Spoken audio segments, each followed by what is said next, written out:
Good morning. Good morning, everyone.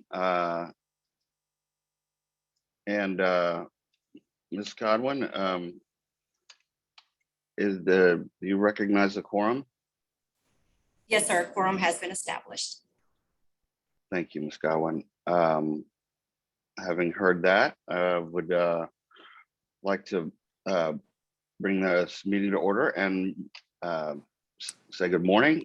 Glad you're here. Thanks for being here.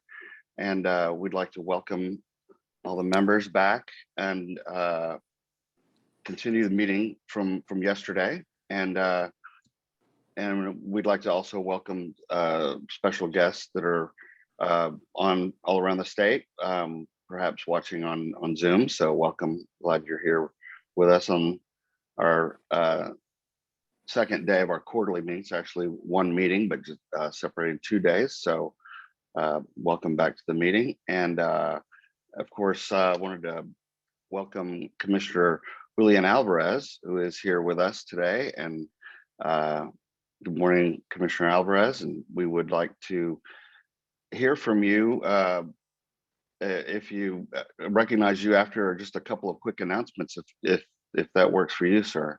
Yes, of course. Absolutely. Good morning. Thank you. Okay. So I guess the first thing I wanted to bring up was, this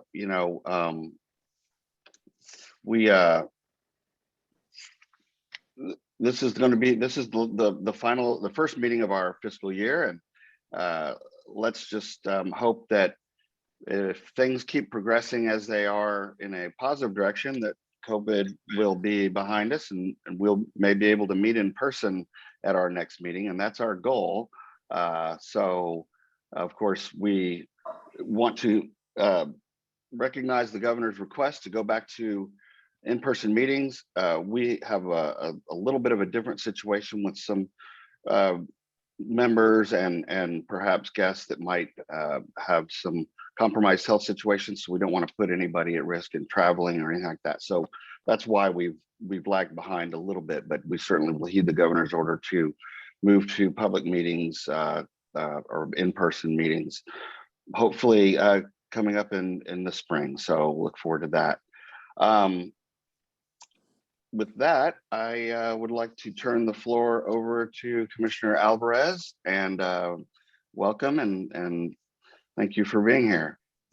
Well, I wouldn't have missed it for the world. I'm sorry I'm having to call you from my phone, but my computer battery died.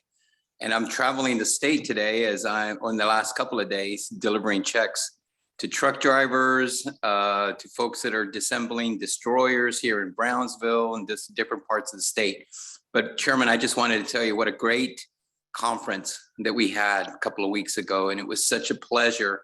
What a great turnout that you had in the in our pre-conference meetings. It was amazing to see how many people were there. I mean, I think we actually need to increase the room size. And that goes to all the good work that Cheryl and Jason and all the folks like Melinda have all done. I also want to take this opportunity to thank Lisa Goodwin. I mean, she's been really helpful when it comes to putting these meetings together. So I'm very thankful for her. We had some technical difficulties this morning, but we're okay now. But I just wanted to let you know, you and I had a discussion there. I won't say where we had it because it was kind of a private meeting where we were at, and only you and I know that. But we discussed training. We've discussed training multiple times. And you heard me in my remarks. I think we need to look at ways to expand what we're doing for people with a disability. And I had a chance to talk to Mr. Prado too about what we can do. My focus has been what we can do to train folks of all types. You know that I've been focusing on incarceration. I think apprenticeship has done amazing in the last couple of years. But with your help, this advisory group, which by the way is my favorite one, just don't spread that word, but it's my favorite advisory committee because I think there's so much that we can still do. And I want to be in the forefront along with our BR team to be able to figure out ways that we can be a little bit more creative. Let's be as creative as possible. I'll give you an example. I was talking to somebody yesterday that works at a bank. They're doing bank training. They have it's called the LSU, Lone Star University. And they were talking about the shortage of bank tellers and people that open accounts. And I was just toiling with the idea that would you be interested in hiring individuals that, that had disabilities, physical disability, and they'd love that. I mean, it was just ideas that they had, and we can come in with training dollars with the help of our VR staff. There's no reason why we cannot look at ways to expand what we do for job seekers, especially those with disabilities. It's no different than helping people of color or people that are Hispanic or people that are on SNAP or TANF. You know this, Chairman. You saw that in my remarks. I'm very passionate about what I do, but I do want to see results.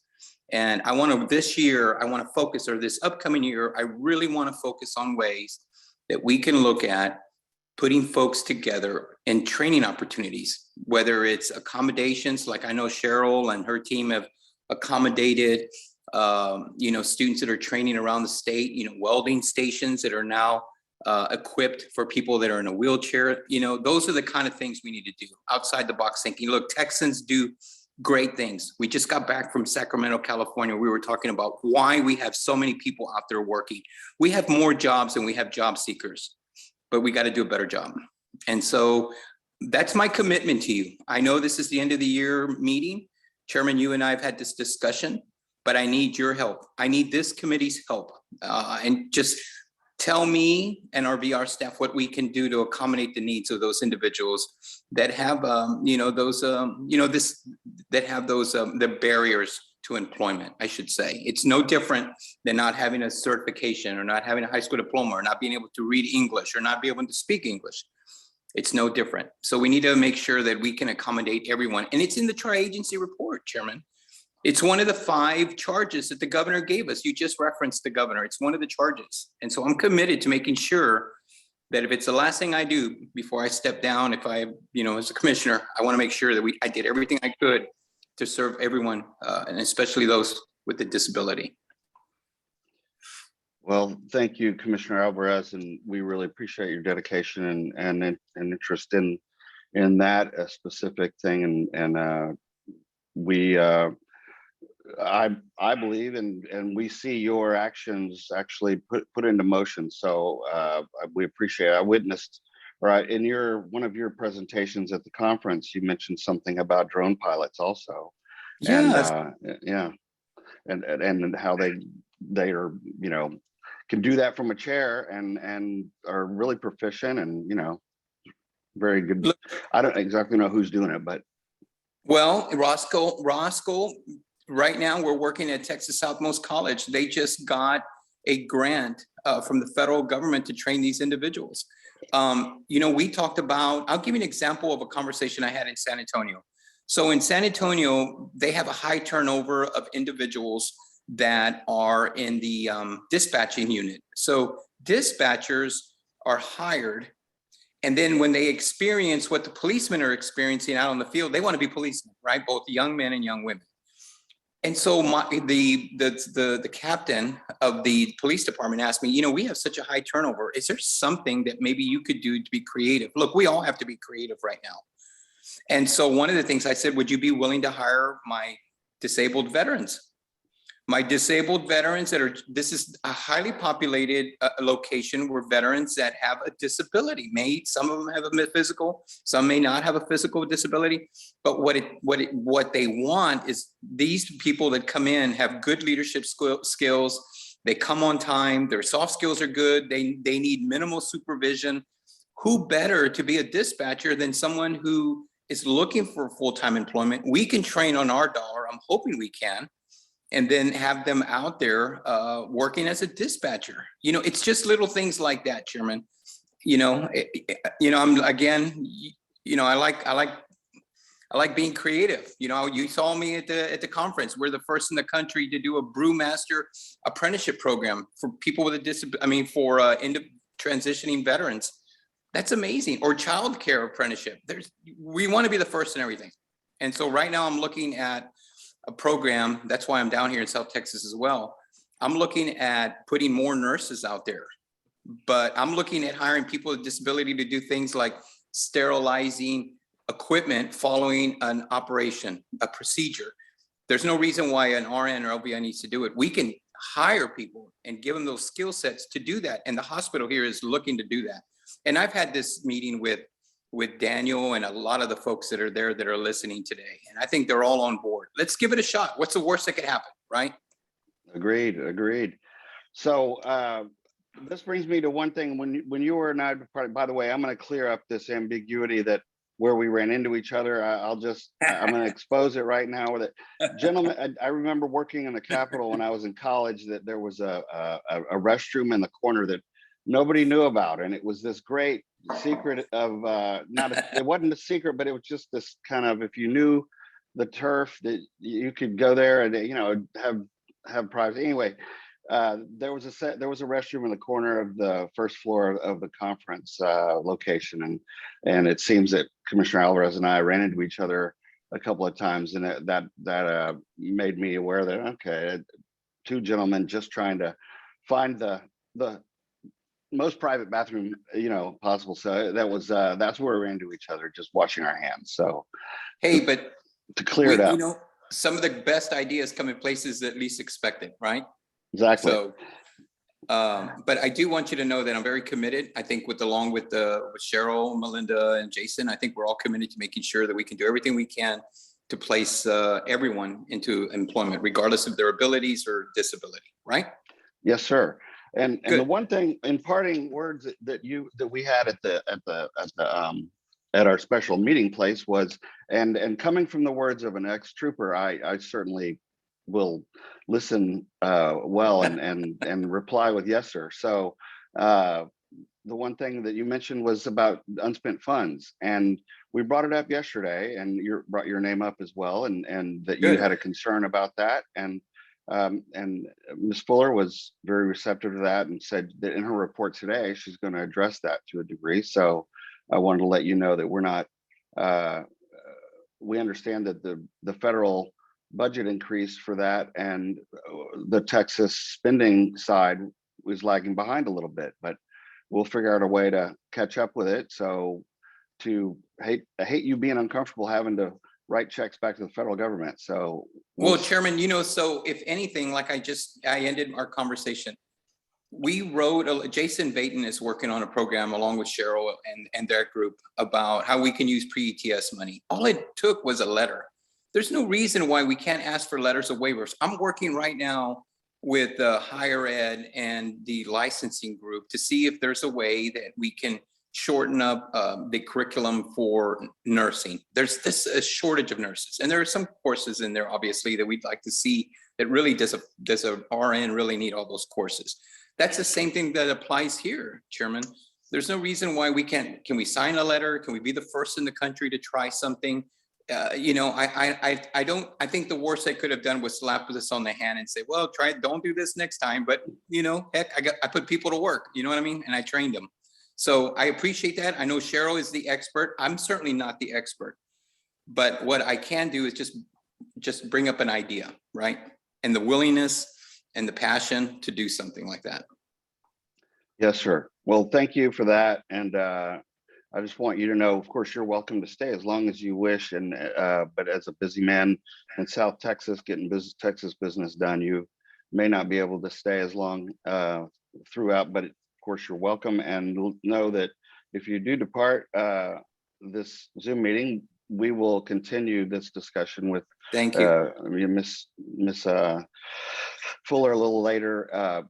Well, she said she's going to present on it or share more information on it. So we look forward to hearing about that. So great. They got great leadership. I hope you all like the mariachis, and I'll let you all go. The mariachis were a good kick. You know, I'm always energized by just my crowd. And so I really want to thank you again for allowing me to say a few words during the pre-conference. It was a well put together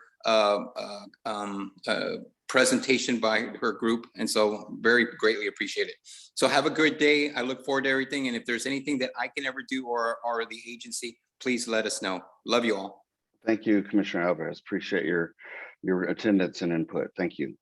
Bye-bye. Okay. On to, let's see, VR grant presentation by Ms. Fuller, perhaps follow the mention of this discussion with the discussion. So, Ms. Fuller. Good morning, Mr. Chairman and members. And yes, that was an excellent setup for this presentation, because one of the most important things for us in meeting the challenge of growing into our grant growth is the support and the passionate advocacy of the leadership of this agency. And you hear from our chairman, from Commissioner Alvarez, Commissioner Demerson, Mr. Cerna, you hear that we have that. And that's so important to us being able to meet this challenge together. And so what I have for you this morning is an updated version of the presentation I gave you in 2019. I have tried to improve upon it by cutting some of the content to allow for a discussion at the end, because it is that discussion about what can we do, what are we doing, that we most need the engagement of our RCT as well as our stakeholders and partner agencies. So I really do want to make sure we have time for that. But what I know for sure is that some of these opportunities really deserve their own discussion, not kind of in a list at the end of a presentation. So I want to offer to you that at any future meeting or at all future meetings, if we need to do a deeper dive into any one of these opportunities and how we can work together, we are ready to do that with you as we go forward. So Daniel is driving, since we have all learned after yesterday morning that I cannot be trusted to drive the PowerPoint in Zoom. My equipment doesn't cooperate and it may be user error. So Daniel, next slide. So what I'm trying to do here with the different sections of this report or this presentation is give you an overview of how the VR grant works. And to do that within the context of what has been our experience nationally as a program and some of the circumstances we've been working through nationally and in Texas over recent years. So I can try to connect those pieces for you so that you can see how they work together, because that's critical to our ability to working together to address the challenges. What you receive from us every quarter in the budget reports is the annual operating budget and expenditure. That's what I kind of call our windshield. That's where we have to pay particular attention to. Are we executing on our annual budget? And then there is kind of the higher level that's a little bit of a lag in terms of how our grant is playing out. And so there are two pieces, but one is how are we really quarter in, quarter out implementing our budget, and the other is higher level, how are we managing and dealing with our grant. And so what I want to make sure I do is connect those two pieces as well. So we'll go through this list as quickly as possible. Mr. Chairman, please keep me on time.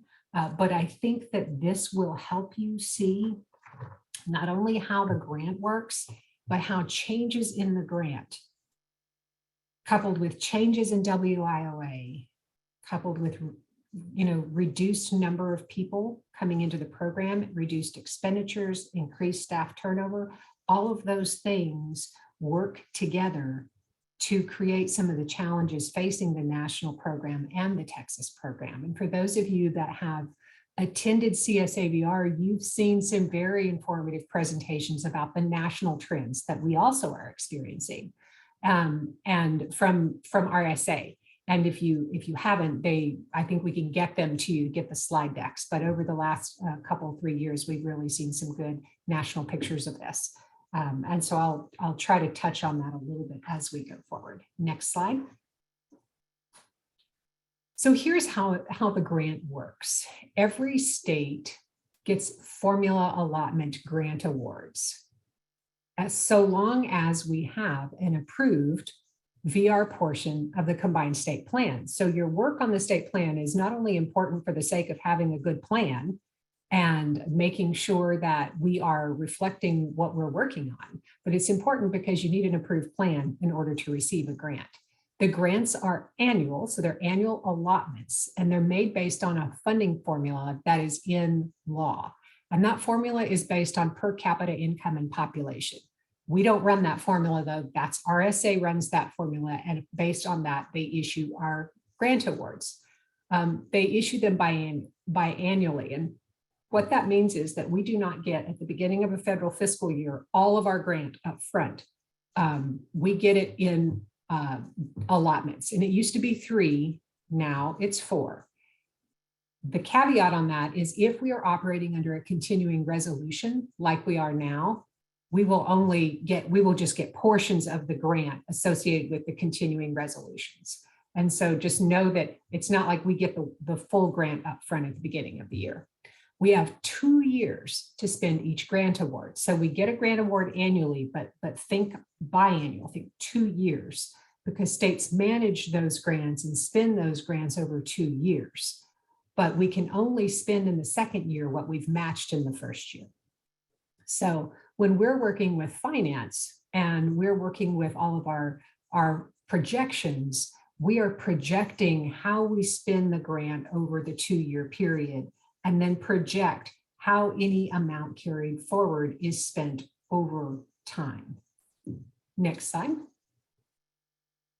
So in fiscal 21, initial annual allotments to the states ranged from very small, so American Samoa just under $1 million, to the biggest, California. California is bigger than we are, $297 million. The median award, so right in the middle, was about $21 million. 76 of these state grants are awarded to VR agencies because, you know, a state may have, as we used to have, 2 separate VR agencies, blind and general, or you can have combined. The total amount for fiscal 21 was $3.4 billion. Here's the critical information to keep in mind in terms of grant growth. Annual allotments to VR agencies have grown 12.1% since 2010. But the annual allotment to Texas has grown 27% since 2010. Just over 21% had grant growth just since we transitioned to the Workforce Commission in 2016. Why is this important? Well, grant growth was around 1%, 2% for years and years. So the big jump in grant growth is significant and unusual. It is not what we have seen historically. So I have a couple of slides, they're simple charts to illustrate this. So let's look at the first one. So this is the national VR grant growth from fiscal year 2010 to fiscal year 2021. And what you see here is it starts with where we were in fiscal 2010, which nationally was just over $3 billion. And then where we have ended up in 2021, which is $3.4 billion. So we've got, you know, $368 million grant growth in the program nationally. But let's take a look at Texas. So look at Texas. Here's that 27% grant growth. What we had is going from about 240 million for years with about 1-2% grant growth, all of a sudden to growing the grant very quickly after transition. And then look what happened in 2020 and 2021. So we've had 21% grant growth just since we transitioned, with the biggest grant growth in the last 2 years. So this is not something I have seen in my 30 years time, grant growth this significant, this quickly, but this is what we have received. Now, think also about what has been happening in 2020 and 2021 while our grant is growing. So in 2020, pandemic. 2021, still pandemic. Also, even taking the pandemic off the table, what have we been seeing nationally and in Texas? Decrease in the number of participants. Our needs assessment showed that. Associated decrease in expenditures. And so we look at this in the context of what has been happening. Nationally, we started to see grant growth at the same time we were implementing WIOA. which was a huge undertaking for many states. And that has also been a critical thing that we're working on. So when you have grant growth like this, you have to have the infrastructure to accommodate that growth. What does that mean? You have to have the service structure, you need to have the organizational infrastructure, you need to have the initiatives to accommodate that growth. And when that growth is quick, as it has been for us, it's like trying to put a whole lot more water through the same size pipe. And so that pipe is still the same size. Even though you're working on expanding it, it takes a little bit of time to do that. So the grant growth is a critical part of what we have been experiencing. Next slide. Now this is match. This came up a little bit yesterday. It's effectively cost sharing. So the federal grant comes to you with an approved state plan, but you also have to put in what's called non-federal funds. You hear them called state funds, but really it's federal dollars and non-federal dollars. And there's an important reason why we want to qualify this, because we cannot match our federal grant with other federal dollars from other programs. So we just have to think non-federal. So federal will put in a certain amount, and then you have to have matching that is non-federal. Next slide. I'll try to explain this a little bit better. So it just means cost sharing or matching just means that a portion of our program costs are not paid by that federal grant. And to get the federal grant, we have to meet the match requirement with the non-federal funds. So for example, the non-federal fund sources of match for VR in Texas include state general revenue, which is true in almost every state or every state. Also employee benefits appropriated outside of our agency's appropriations bill. That's also state general revenue, but there's a difference where it's state general revenue coming directly to the agency versus state general revenue that pays state employee benefits that goes to the comptroller. And then also allowable expenditures made from funds set aside under the Randolph-Shepard program or our BET program. There are other sources of non-federal match as well, but that some states use, but these are the ones we have in Texas.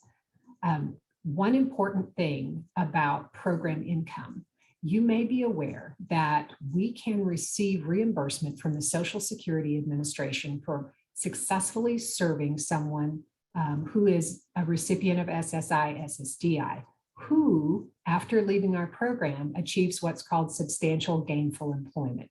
And that's employment at a certain wage level for a certain period. And there's a lot more detail to it than that. But we get program income from that every year. That's about $20 million a year that we receive, which we have to spend before we spend our federal grant amount.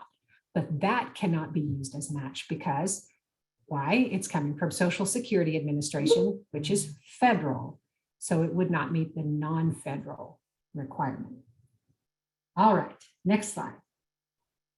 And one thing I should say about match is that all of the funds you use to match your federal grant have to follow the same rules as your federal grant. So the non-federal dollars we use to match our grant has to also be used for VR purposes. So it can't be another program that really doesn't work with us or have any engagement with us that's state funded and we use it for match. That's not how that works. So here's what the match requirements look like. We have a very small supported employment grant. It doesn't come close for us or really any state to achieving the full amount of supported employment, but it is a method of finance to pay for our supported employment. So it's a couple $1 million a year, very small grant. It has different matching requirements. But if you look at the VR grant, you have to have state or non-federal match of 21.3%. And then you have federal match, the federal match rate is 78.7. What that means roughly for people who were not math majors like me is that for every $4 we put forward, or the federal government puts forward, we put forward $1. And that's match. Okay, next slide. So let's look at the example. So for fiscal 21, our federal allotment was 295 million, just over. That's our federal allotment. And so those are funds available to be drawn down. we do not draw them all down at once, right? You have to draw down only what you are using for a specific period of time. This is how the financial requirements work. So our federal allotment, 295.2 million. Keep in mind, for how many years was it about 233, 240? So here we go this year, another big jump, 295 million. What we would have to have in non-federal match is almost $80 million. And that, I'm trying to see, I'd written it on my slide, we've usually had in the neighborhood of about 67 million, I think. So you see, we would have to have, no, I'm low. So we would have to have at least another 11, $12 million in non-federal match to fully pull this down. And again, we can use our federal allotment for the year in which we get it and one subsequent year. So this fiscal 21 grant we use in fiscal 21 and fiscal 22. Next slide. So maintenance of effort. This is one of the things that took me kind of the longest because it's pretty complicated and how it works. So I think I've got it down where I can explain it. But maintenance of effort is just a requirement that says you have to maintain the level of non-federal funds you're putting forward from year to year. And if you don't, then your federal grant will be reduced by the amount you didn't maintain. So next slide, here's a little more detail. So VR has a maintenance of effort requirement. Not all federal programs do. For example, supported employment, tiny grant, does not have a maintenance of effort requirement. So some do and some don't. If you cannot meet your maintenance of effort, then the Secretary of Education can waive your penalty for that. If the Secretary determines that the reason you can't meet your same level of non-federal funds as you did 2 years earlier is because something happened that was out of your control. These are, for example, a major natural disaster or a serious economic downturn. So thinking through this, what might be some circumstances that we would have experienced that qualify? Hurricane Harvey, I think all of us would agree that's a major natural disaster. Pandemic, right? These are things outside of our control. And so the Secretary may waive the maintenance of effort penalty. But if not, then the amount, let's say $2 million, you had $2 million less in non-federal expenditures, then your grant would be reduced by that amount for the next year, not forever, just for that next year. We requested, submitted a waiver for the non-federal amount reduction after we got the reallotment for Hurricane Harvey expenses, and I'll show you that. So that's an example of us requesting a waiver because we had to match that one-time increase. It was not something we would have forever. We just matched the one-time increase. And then as states experienced a drop in both state spending and federal spending, so both parts of their grant during the pandemic, that's also a potential MOE situation. But we, as well as all of the other states that experienced this, will be requesting the waiver. And so when there's something outside of our control, there's a mechanism to ask for a waiver, which I think is a really important part for VR. Okay, next slide. So pre-employment transition services. This is important because this was really a sea change that came about by WIOA because it required VR agencies to set aside and spend a certain amount of our federal grant for specific services for specific students with disabilities. And the services, there are 5 core services, and there's some coordination services and some authorized services. But what that is, it's a subset of the services we provide to students. It's not all of the VR services. So on a small subset of services for students that are enrolled in secondary education between the ages of 14 and 21, we have to spend 15% of our federal grant. Next slide. This was a huge climb for many states because for many of us, a lot of what we did for our students was post-secondary education and training, and we still do that, but that doesn't count. So this was really growing those 5 services to meet this. And so this is what it shows on the slide. It's just explaining what I said. We have to reserve at least 15%. This is of the federal grant, not your non-federal funds. So let's look at what that means for Texas. Next slide. So here's an example. So our adjusted federal 21 grant amount, adjusted after reallotment, and I'll talk about that in a minute, is $241,278. The required 15% on that would then be just over $36 million. So $37 million is about where we have been. So we have to spend that much of the 2021 grant on pre-employment transition services by next September 30th, which is that end of that 2-year period of performance for the federal grant. We have been spending pre-pandemic, we were coming in right around 31 million per year. So we were spending down the amount we had carried forward and increasing our pre-employment transition services. Certainly we and everyone else took a hit on pre-employment transition services as far as having a decreased expenditure last year, as we were unable to have some of our pre-ETS programs. For example, you will recall we had to cancel Summer Earn and Learn last summer because it was just not safe to offer it. But I will say that our providers and our staff really stepped in and worked hard to provide programs virtually and then began to provide them in person toward the end of the summer. So that's the 15% reserve. So when we talk about pre-ETS and 15%, that's what that is. Next slide. Now let's talk about reallotment. And this is what you were discussing earlier with the chairman and what we talked about yesterday. This is the process the RSA uses to redistribute federal dollars from one state to another. And so this gives RSA federal agency the opportunity to move the funds around so that they can be fully expended in the to serve people with disabilities. Next slide. So this is just the technical description of that. And so this is actually authorized by the federal law, by the Rehabilitation Act, that authorizes the RSA commissioner to conduct this reallotment. States submit for reallotment funds that they cannot use either because they lack sufficient matching funds to draw down their full federal allotment, which is our circumstance, and the circumstance of quite a few other states, or for other reasons. So other reasons might be like last year when we had the significant drop in expenditures due to the pandemic.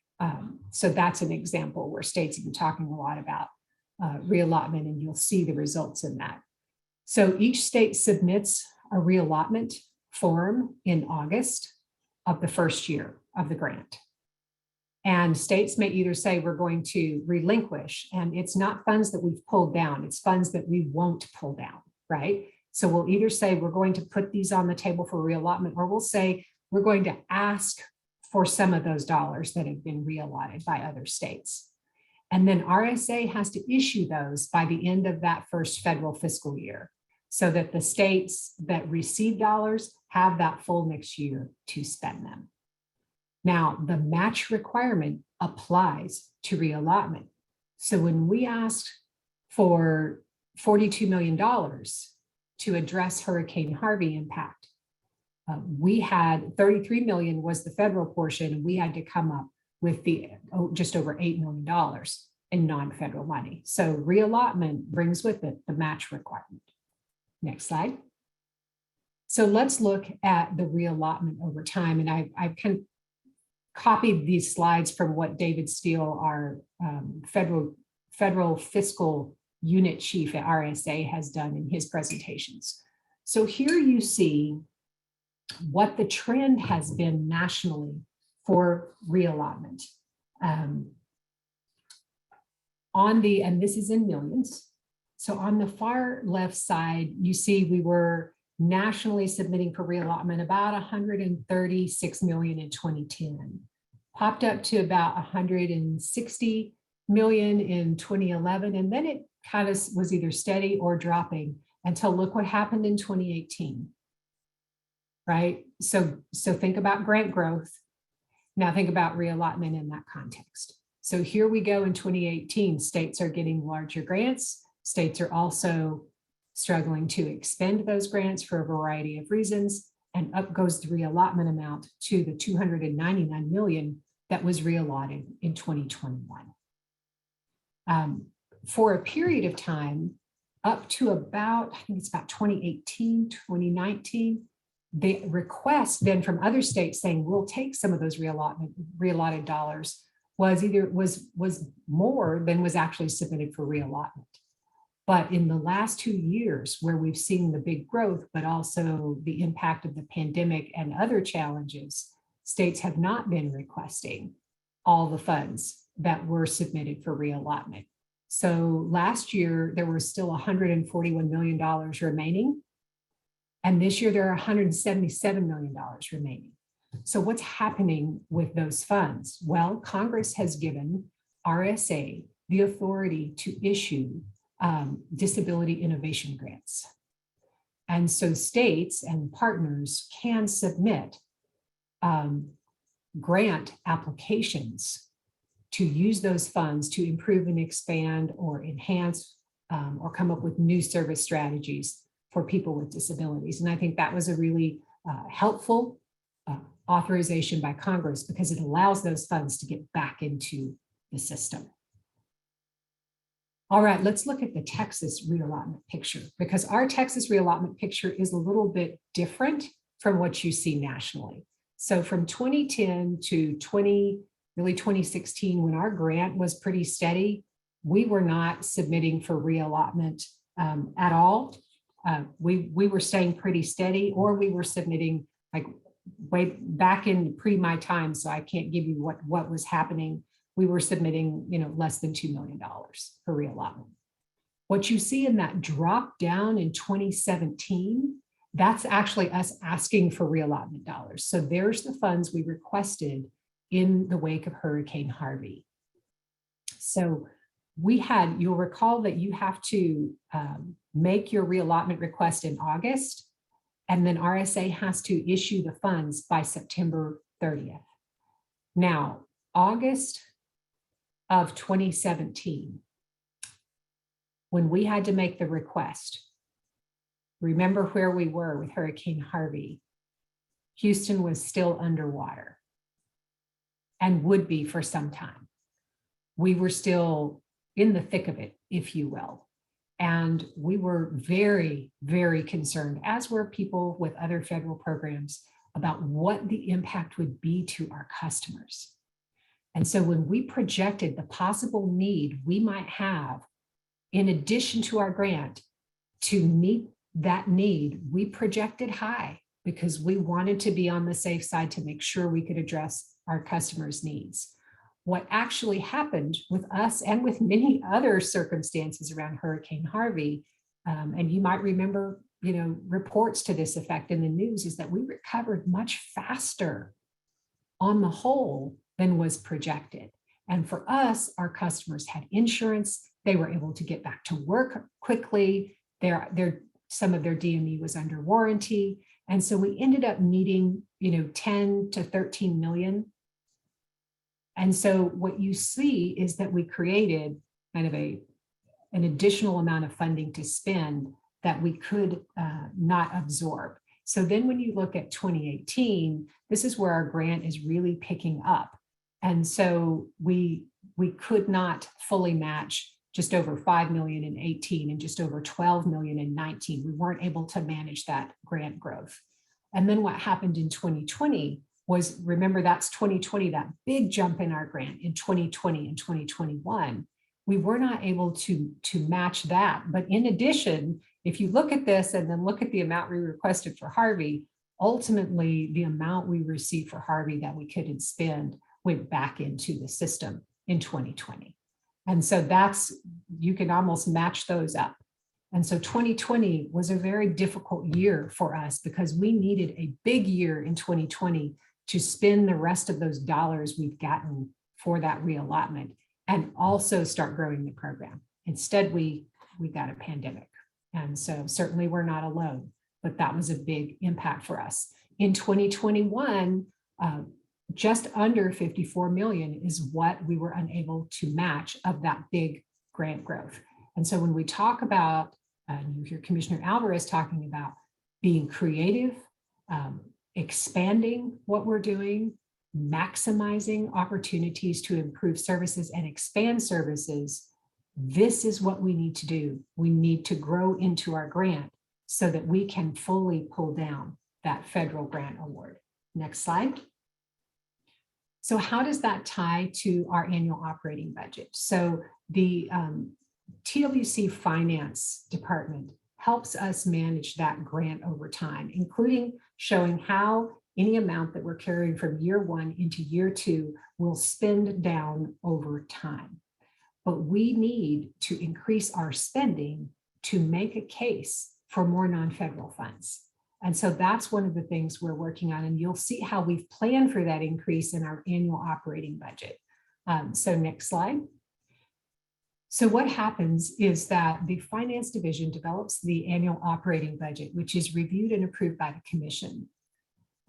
It is based on what the legislature has approved in the General Appropriations Act. So the budget the legislature approves every 2 years for the state.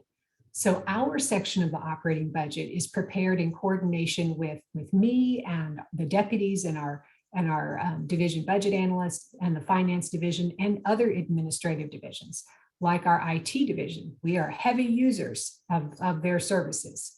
And so we look at what our needs are, our projections, our planned projects, and we develop the section of the operating budget that is then considered for approval by the Commission. And our operating budget includes all of the methods of finance, non-federal or state funds, federal funding, program income, all of that then flows into our operating budget, which we then monitor and report on, and you see quarterly throughout the year. Next slide. So here's a peek at what that looks like and has looked like if you compare 19, 20, and 21. So in fiscal 19, and we have grouped our budget into 3 big categories: salaries and employee benefits, travel and other operating, and client services. You see that in 2019, we had a total budget of 239 million, and we expended 230. So we were pretty close, but we needed to increase. We needed a big year to grow into that grant and to spend those reallotment dollars we received effectively first day of fiscal year 18. And so what happened is you see that we collaborated to have a almost $286 million budget. So we needed a big jump from 19 to 20, and what we got was a pandemic. So what we actually are showing as expenditures is about 224 million. So that's 62 million less than we hoped. So here we are in fiscal 21 year to date. We've continued to work through the pandemic scenario. I can't tell you how happy I will be, I know all of us, when we can see this in our rearview mirror. But we are planning in our budget to increase our expenditures. So we're just under $300 million total budget for 21. We've also planned for 22, and that was in the piece I didn't get in the slide deck yesterday, but you have that slide deck and the budget report. So in 21, we jumped again, saying we've got to have a big year in 21. And so our budget increased and our expenditures increased. We actually spent, instead of 224, we at this point, our reporting is 254, but that's still about $45 million less than we hoped to spend. So now let's look at how the VR grant also goes to other parts of the agency, because this is not everything. That's important to know. We are heavily dependent on the work of other parts of the agency to support us. We are a big program and we need support. So next slide. Here are the VR grant funds that go to other parts of the agency that support us. Who am I talking about there? human resources, training and development, finance, innovation, information, and insight, Office of General Counsel, business operations, handling all facilities and mail. And of course, if I haven't already mentioned, I'll mention again, IT. So we have a lot of support needs for a program our size. So here's the portion of the VR grant going to outside the division, but inside the agency to support us. You see here that we had a significant increase as well from 19 to 20 in our budget. And we did increase expenditures. And you're thinking, well, what has grown? In 2020, think about all of the technology investments we made to move to remote work and service delivery. That is remaining in 2021. And so what you see here is that we have a robust budget, about 103 million in 21, but we think, and we did spend close to 86 million, but we're still going to come in a little bit under on agency support and administration. So that's the operating budget. If you put those together, we would say if our fiscal 21, and I'm not talking about it in the rearview mirror yet, because fiscal 21 is still in the liquidation period. That means we're still paying bills that are coming in and finishing all the financial reporting. But that would be about 340 million. And if our total grant award is 375, then we need to grow into that. But remember, it's not just that, it's that we also have program income, about 20 million a year that we have to spend. All right, next slide. So the part I'm hoping I've left enough to talk about with you and answer questions. So what do we do about this? And you hear our commissioners looking for creative solutions and new partnerships. So we have opportunities for innovation and expansion, strategies, opportunities to expand what we do and serve more customers. Next slide. First is the bread and butter of this program, which is serving people that come to us that need our assistance with achieving their employment goal. And we have what are called, and you've heard me talk about now, customer first priorities. These priorities will help us move in the direction of serving more people and serving them better. And on this slide, I talk about that first is an acronym. F stands for focus, which means providing services and supports to get quality employment outcomes for every customer. What are the additional services or additional supports we need to offer? And how do we make sure we're really getting timely services to our customers? And you will connect a lot of dots between what we talked about yesterday on our strategies from our needs assessment and our goals with what we would need to do to achieve these priorities as well. So they fit together very well. The I in first stands for increase, which is we want to serve more people and we want to serve them actively, meaning keeping them engaged.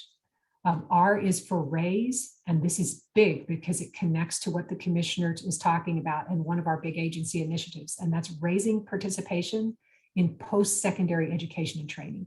Because we know that if you have a credential, a certificate, a degree, something more than your high school diploma, your opportunities for career, high skill, higher wage jobs open up significantly. Set means setting the stage for successful transition by providing pre-ETS services to students with disabilities. We want to provide more services to more students. And then T is for team. This is really getting at the heart of recruitment and retention of our staff.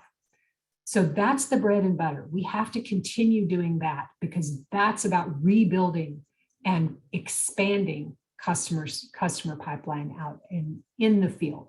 But what else? Because we need to do more to grow into that grant growth. So next slide.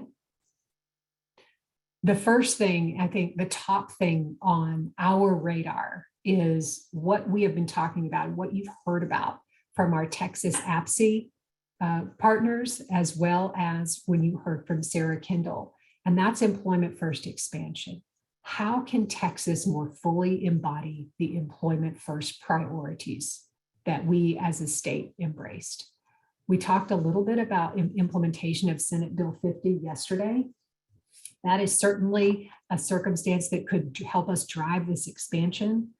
But there is also a change in the home and community-based settings rules that will go into effect in March of 2023. And I will just tell you in brief that that rule change requires greater integration in the settings in which people on Medicaid waivers are spending their days. So think about day habilitation centers. And it requires greater integration in the community and also ensuring access to competitive integrated employment, including through us. This could result in a very significant increase in the number of people coming to us, and we need to be ready. So if you put Senate Bill 50 together with the HCBS settings rule change, there is an opportunity for a big project to really be, I think, a game changer in increasing our services to people with most significant disabilities. And we are thinking through what that would look like. It would require a strategic framework that brought agencies together and that built better referral processes and better coordination processes. It would require intensive training of all of us.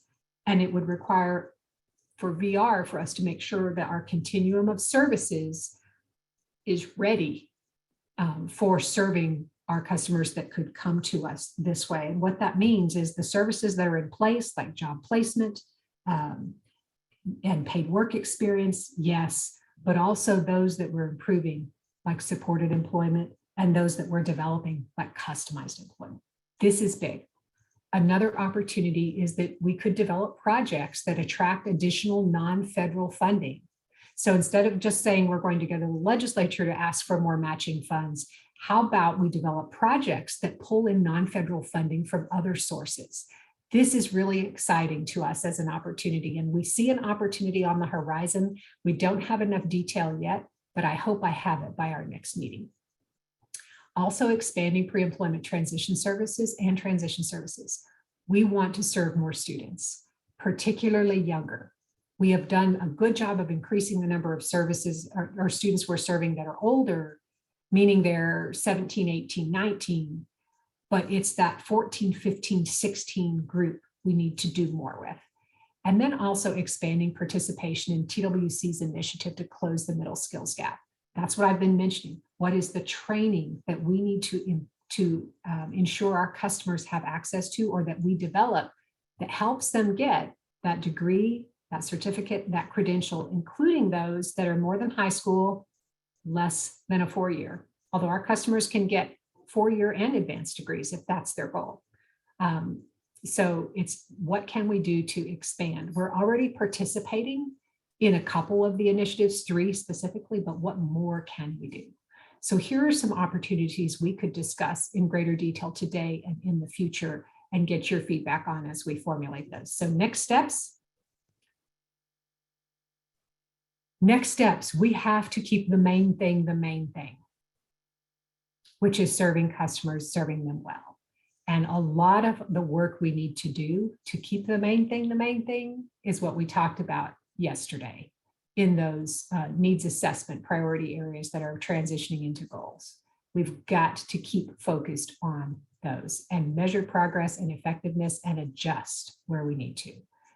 Secondly, we need to develop high impact initiatives that substantially expand services like those I just listed as possibilities.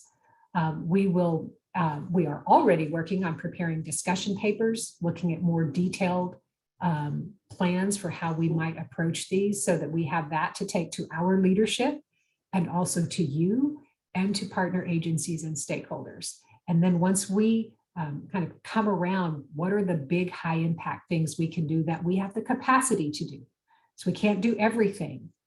We've got to make sure that whatever we plan, we can do. We have the capacity to do. So we need to prioritize and move forward with some high impact initiatives, because we will grow our customers coming in both ways, both through the bread and butter of keeping the main thing, and through the high impact initiatives that really help us expand and push forward and grow into that great growth. So that is it. I went as quickly as I could. hopefully that was helpful. And Daniel, we can stop sharing and I'm happy to answer any questions. Well, Ms. Fuller, thank you so much. We asked a pretty short question and you were prepared with an incredibly thorough, long answer that really, it was great. So thank you so much for that. I have a couple of questions, but I want to yield to the membership. If anyone has a question for Ms. Fuller, please proceed and ask it, and I'll follow with mine. I had one question and then one thought, if I could share. So the first thought was, one of the things that I've seen, Director Fuller, in the last, especially since the pandemic, and then speaking from a provider, but also talking with other providers, is we're seeing a lot of the same customers getting a lot of services. Now, let me preface that is not a bad thing. I'm not saying that is bad. The reason I bring it up, though, is because what my concern is that what that's resulting in is kind of this mindset of, well, if we don't have the numbers to spend our funds, we're going to spend more funds on each individual in that smaller group, which I understand that. I think that's one of my concerns, though, is that that's kind of being done in some ways, kind of instead of trying to grow the numbers. And I don't believe that is in any way coming from the state office level. I'm talking more on the local and regional level. So that's one thing I just wanted to make you aware of, that I've seen a lot of, particularly in the last year or two. And so I think that emphasis on, I believe RSA calls it unique, I think is the term they use, unique customers, or unique, they have that term they use, is really important, because, it's great that, one student gets a lot of services, but of course, my thought is, as a former teacher, what about all the students that are not getting served? So that brings me to my next kind of idea, and something for the agency to consider. And I'm happy to offline go more into detail to respect our time today. But serving the unserved schools, I can tell you, I know of the top of my head, dozens of school districts and schools across the state of Texas that don't have a counselor, that get zero services. They don't have access to SEAL. They don't have access to any services, any of the great services the agency provides. And so I really feel like that's an untapped area to look at, is serving these schools and these districts that have never been served by the agency. Because what's happening, I think, is you can only serve the same students so many times. And I really am concerned that if the agency doesn't start reaching to those unserved schools, they're not going to get the numbers that you're looking to spend, the dollars that you're trying to spend. And so I'm happy offline to send someone an email of all of these districts and schools and campuses I know of, but I just want that to be aware that I think there is a really untapped kind of pool of clients, if you will, that are not being served. So I wanted to share that, and I'm happy offline to talk with anybody on your team about how to do that. But I think you're right. Part of it is intentional, and part of it is something we need to work on. So here's the intentional part. Right as we transitioned to TWC, we hit kind of a high watermark in our client services expenditures that looked concerning. Some of the members that have been around a while will remember Mr. Temple talking about this with us. It looked concerning, like it couldn't be sustained. And so we really were ensuring we were focusing on comparable benefits and making sure we were using those so that we could stretch our VR dollars. Well, little did we know that our grant was about to jump up pretty high. And so what we have tried to do in the first part of those customer first principles is tell our counselors, you need to look at the full array of what someone needs and make sure they're getting it. But you are right. It's that pipe analogy I was talking about, right? When it comes to services to students, we have a lot more water flowing through a pipe that may need to be, one, reconfigured, it may need to be expanded, but also there might be some kinks in it. Think about that administrative complexity we've been talking about that's felt by both our staff and providers. So we've got to get out any kinks, and we need to look at whether the pipe is big enough, because you're right. There are students out there that we want to serve, and we have some ideas about how we might be able to even partner with some of the universities to work with school districts to do that. So great feedback. This is April Pulreese. I'd like to build on that. Being up here in Amarillo, we have a huge area of unserved and underserved, particularly in the rural region. So I just want to make Yes. sure we do expand on the definition of unserved and underserved being, I mean, that's a big definition. It can include rural, it can include different minority groups. I mean, it's a big group and it differs. Texas being so big has such a variety of populations that encompasses a lot. And I mean, if there's any way that those dollars can go to mobilizing the services, that would also, help. That goes a long way. I mean, I speak coming from the Independent Living Network. So I know that's been our biggest struggle up here. I appreciate that. And we are particularly sensitive to rural school districts and what can we do? And James was talking about that as well. And you're really Yes. hitting something that is of concern to us. Texas has over 1,100 school districts and over 1,500 high schools. That's huge. But I have a special concern for rural school districts, maybe because I had a high school graduating class of 3. So I'll match your rural. And Wow. so, yes, it was very small. And so it was a very small rural community, but we didn't have programming like the big schools. And so how can we push more services out to those rural school districts? Absolutely. And we have to think not only about, well, how much more can VR counselors do, but maybe we need to expand the hands and feet on the ground, right? How can we engage other community partners? What kinds of contracts could we look at or services we could contract to just get more boots on the ground? But yes, the rural school districts are often those with the least resources, and we could really do some work there. Mm-hmm. This is Karen. In the same thought process, it's not so much an unserved and rural area, but some of this, I've been looking at stats recently because I had to do my CAP federal report, but I noticed that the orthopedic disabilities being served by the agency has dropped significantly down to like 5,000. And I went back and looked at 2009 annual report and the 2012 annual report, and the agency was serving 20,000 clients and 23,000 clients in those years. So it's dropped significantly. A lot of those could have been workers' comp cases. And the agency was a good resource for folks who were injured on the job to get back to work. They had a lot of comparable benefits available to them. The medical was typically paid through workers' compensation. They were getting those weekly workers' comp checks that the person could live on while they were being rehabilitated to do a different type of job. So that might be another avenue for the agency to look at, maybe getting a relationship built back with them if that was lost, to try to increase those numbers as well.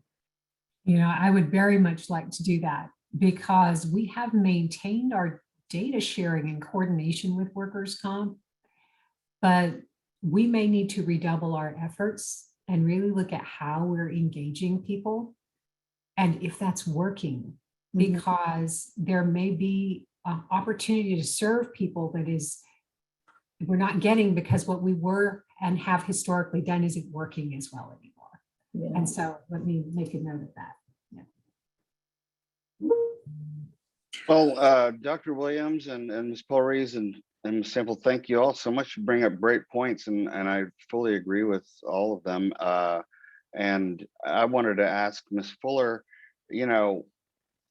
looking at that graph with the incoming funds from the federal side, I mean, it grew pretty dramatically in a short term. Was that, do you believe that was attributed to just a robust economy and national economy and adjustments for such of expenditures, or? I have scratched my head a little bit on that one. I've been around in federal employment and training for just over 3 decades. I've never seen that kind of growth that quickly.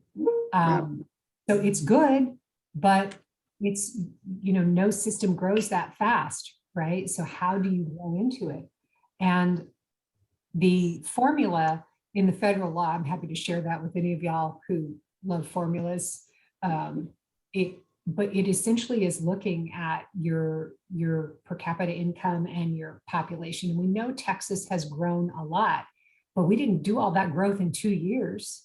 And so something about that formula and how that's calculated is what is driving that grant growth.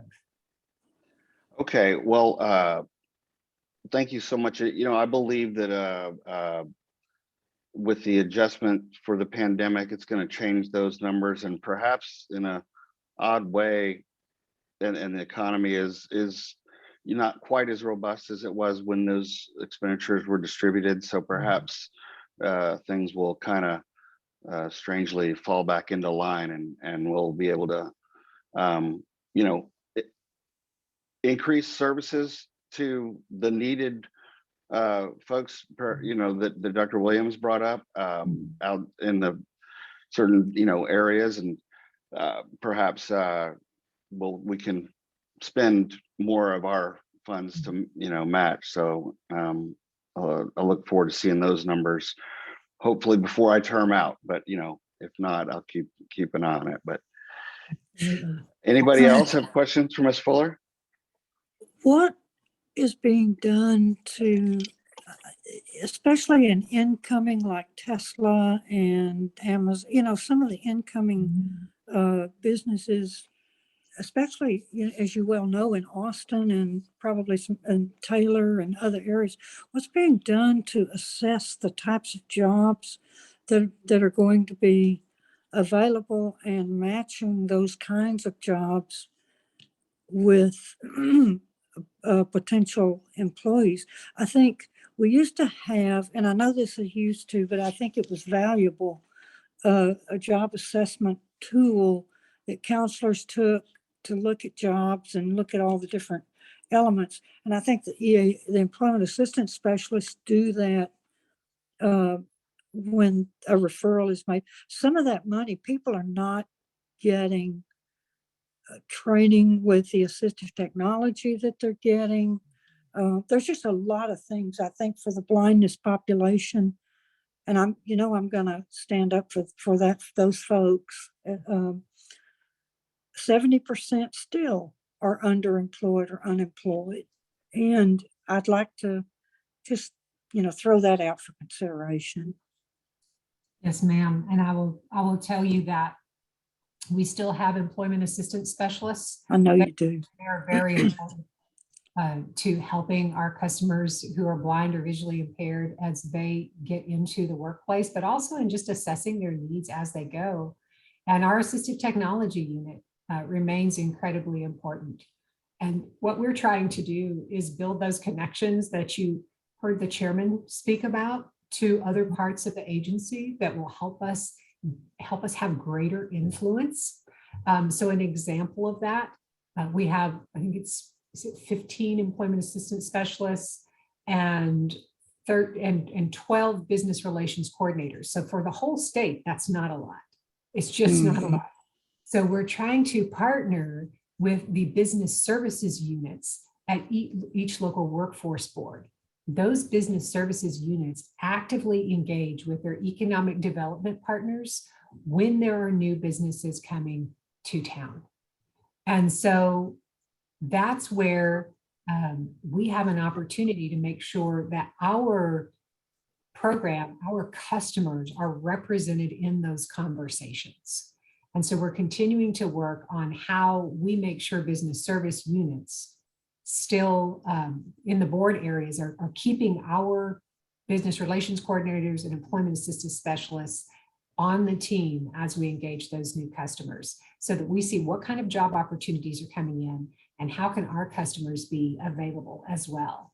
Also, our business relations coordinators and some of our other designated staff are able to enter the activities that they are providing. There were over 500 of those services last year. So over 500 instances in which our business relations coordinators provided a service to a business. So that means they're engaging that business to see what kind of jobs are open, what kind of skills they need, and also helping them if they need a presentation on disability etiquette. So if the employer just says, I need to understand better how to interact with people with disabilities, they do that as well. But again, it's how do we build and do more of this with other parts of the agency coming alongside. It's a big job and it always has been, and probably always will be. Yes. It's, yeah, thank you. Well, thank you, Ms. Bourne. We're running behind a little bit. If anyone has a last parting question for Ms. Fuller and her presentation, I welcome it. But I do. Ms. Stanfield. I just want to clarify, Ms. Fuller, are you asking perhaps some ideas from the council on how to increase current spending, as well as you have a pot of money that you might be able to request an innovation type grant for? And if so, I wanted you said, you said, do we want this to be a part of our agenda at every meeting? And I would like to make this a part of our agenda on every meeting, but I also wanted to know if you're looking for some suggestions from the council on increasing current spending. Yes, absolutely. We value your perspective, and we hear our leadership say that. You have a perspective from your role and your broader connection that we don't have at the state level, just like we have a unique perspective based on what we do. And so your feedback and your suggestions are not only welcomed, but we really need them. And as importantly, as we identify what are the big opportunities, it's not a separate grant per se, but where we can grow our spending in a very purposeful way that is sustainable. Should, as the chairman mentioned, grants go down, they go up, they can also go down. So how do we grow our spending with some really thoughtful, big initiatives? And there are several we could identify, but boy, I think that growing our employment first implementation is so incredibly important. And we have the partners to come alongside us to help with this. We have the Texas APSI folks, and that chapter has been reinvigorated, and it's just got some real go-getters that can come alongside and work with us, with you, with us. So that would be a substantial amount of work. And where you would be so helpful to us is as we formulate that, as we think about partners and stakeholders and plans, coming alongside us and providing feedback and helping bring your connections to the table. Great, thanks. Thank you, Ms. Stanfield and Ms. Fuller. Once again, appreciate your thorough report and helping us understand the expenditures and the budget and the federal funds matching thing. So I really appreciate it. Awesome. Thank you. Okay, having said that, I must, before we move to the RCT committee reports, I would like to pause for a moment and recognize Ms. Dobbins. I apologize for not introducing you yesterday as a new member. We're certainly glad you're here, Ms. Dobbins, and would hope you'll accept my apology for leaving you off yesterday, and certainly glad you're here. And if you'd like to say a couple things, we'd love to hear from you. Oh, thank you. I appreciate it. I am very happy to be here, and I found this just very interesting and enlightening. I'm learning so much about the RCT and the program and how we can help to serve Texans. And I'm really excited to be appointed to the committee and the council and to be of assistance in any way possible. Outstanding. Thank you so much, Ms. Dobbins. We're grateful to have you, and we appreciate your service. So we look forward to moving forward with your input and creativity, and we look forward to doing some great things together. So thanks again. And again, I apologize for yesterday. So having said that, I guess if we need to move on to the RCT committee reports, and Ms. Cowart, who is now the vice chair, is listed here, is going to present that. I'm not sure if she is going to, or Gennady might, Mr. Goldenstein might present it. Have y'all figured that out? I can take it unless Lisa has a burning desire. I don't think Lisa, you do. I'm going to keep her busy as vice chair, so maybe you ought to take it. Yeah, absolutely. Thank you. Give me a second. I'll put a few pages on the screen to guide us through the report out. Certainly. Sorry for the surprise attack here, but No. All good.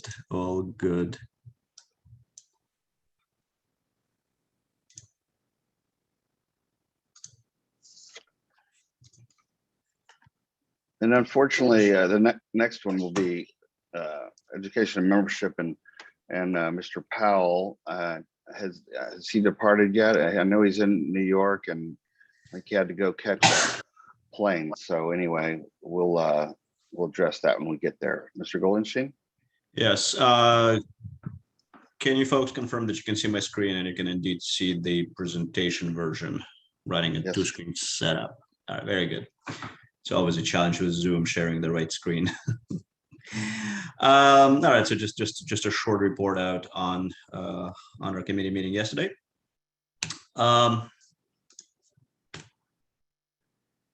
We had Ms. Cowart in, she's transitioning, so thank you very, very much for still continuing to be a member of the customer set committee. Michelle Dobbins, Scott McEwen, Chris Speckard, Elizabeth Kendall supported for part of it, as well as provided a lot of great offline inputs, and then me in my first role as a chair. We've reviewed 3 things and discussed 3 things. One is the customer sat survey results for Q4. So that covers essentially data from June through August 2021. We also took a look at the VR performance update. To us, those really dovetail together. The customer sat is leading edge indicator, that essentially is what our customers feeling right now. But then ultimately it's all about employment outcomes. Did the folks have success in obtaining employment, retaining employment, and not just employment, but essentially building careers? So that's quite important to us to consider both of those things in the context of customer satisfactions and needs assessment. And Mr. Speckard also took us through some really early draft insights of the provider deep dive analysis that his group is working on. There's nothing private about this. This actually was included in the committee packet that is Godwin sent out. Few highlights of the takeaways. First, let's talk a little bit about the survey response. So one, we dearly miss Mr. Gary Benner. He was lucky enough to retire, so I we all hope he's enjoying his the fruits of his career. If anybody speaks to him, please send the best from all of us. We do miss him. But they did create a short-term gap. We actually didn't have any historical data that Gary really does a nice job of compiling for us. So Scott McKeon took an action to pull in Gary's data, manually if it need be. And then Chris will actually take a look on can we automate some of that data aggregation either with a vendor or with somebody in IQ. So it's not essentially a manual Excel spreadsheet update quarter over quarter. On the survey responses, we're continuing to do quite well on overall response rates, but that potentially is a little misleading. We're doing brilliantly on open cases responses. We are way over indexed on that, which is quite good. but we are continuing to lag on the closed case surveys. We're continuing to not meet the target. That seems to be kind of the trend over time.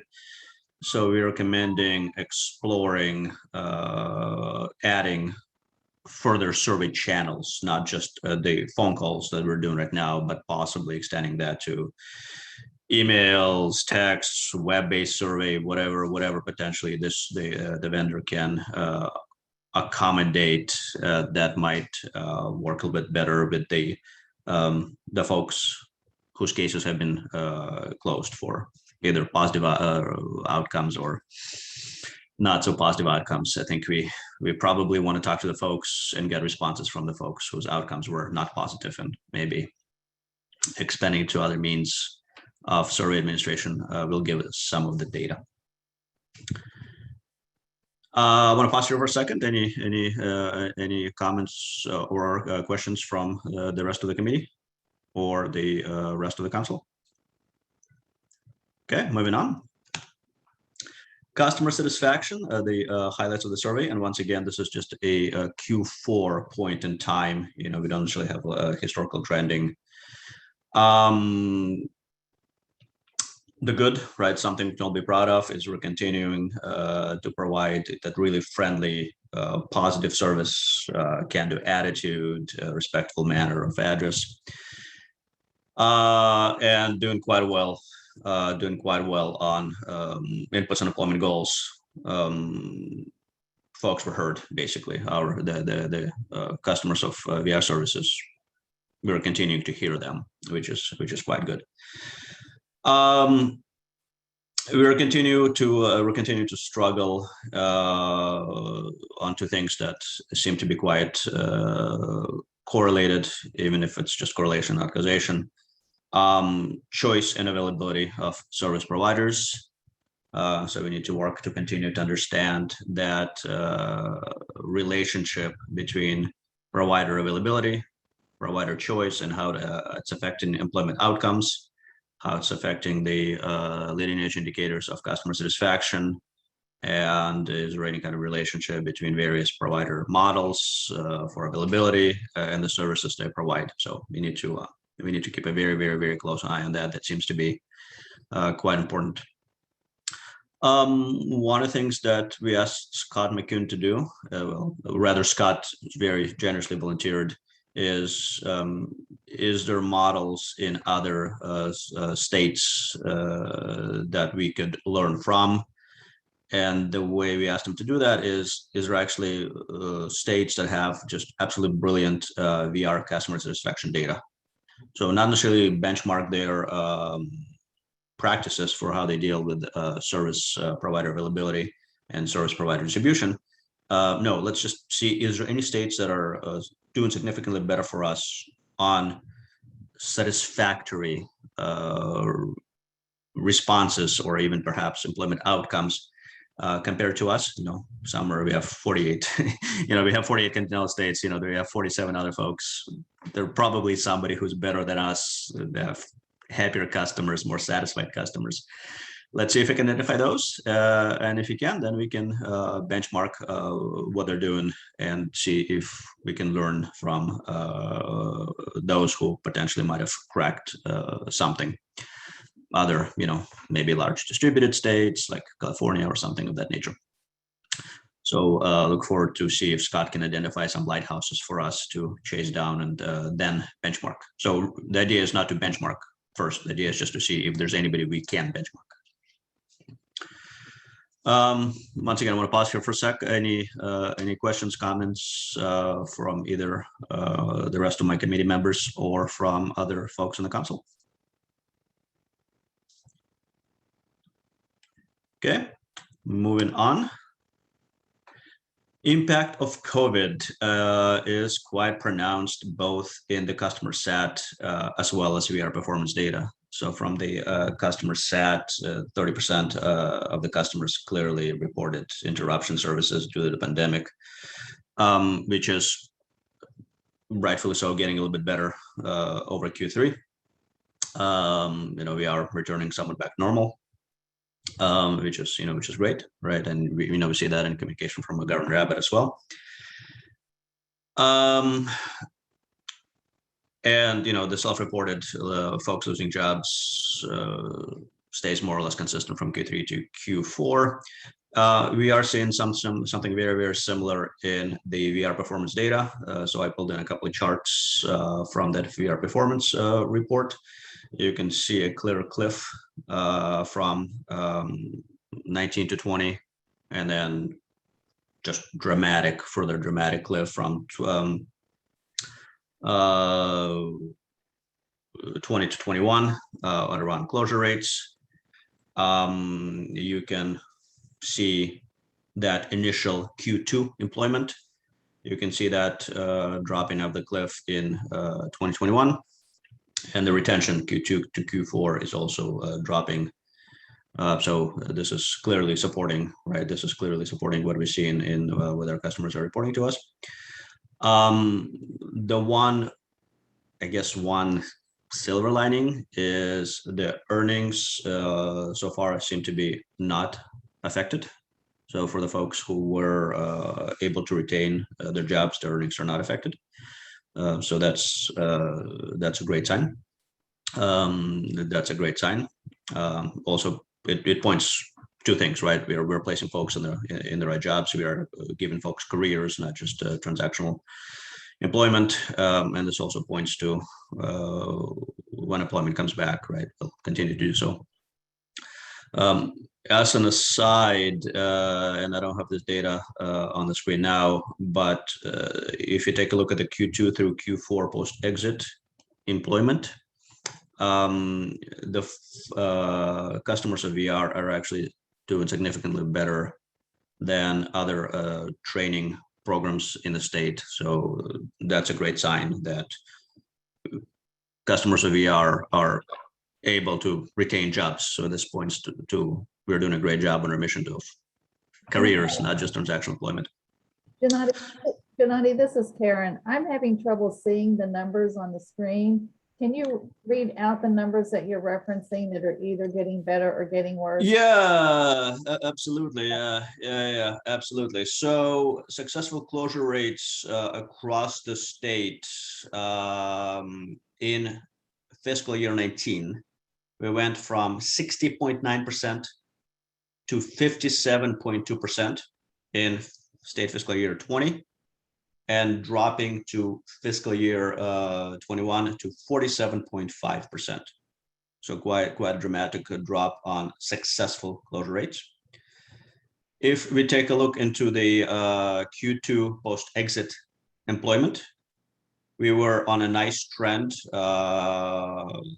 from 16 to 20. We went in 2016, fiscal year 16, we were at 58.9%.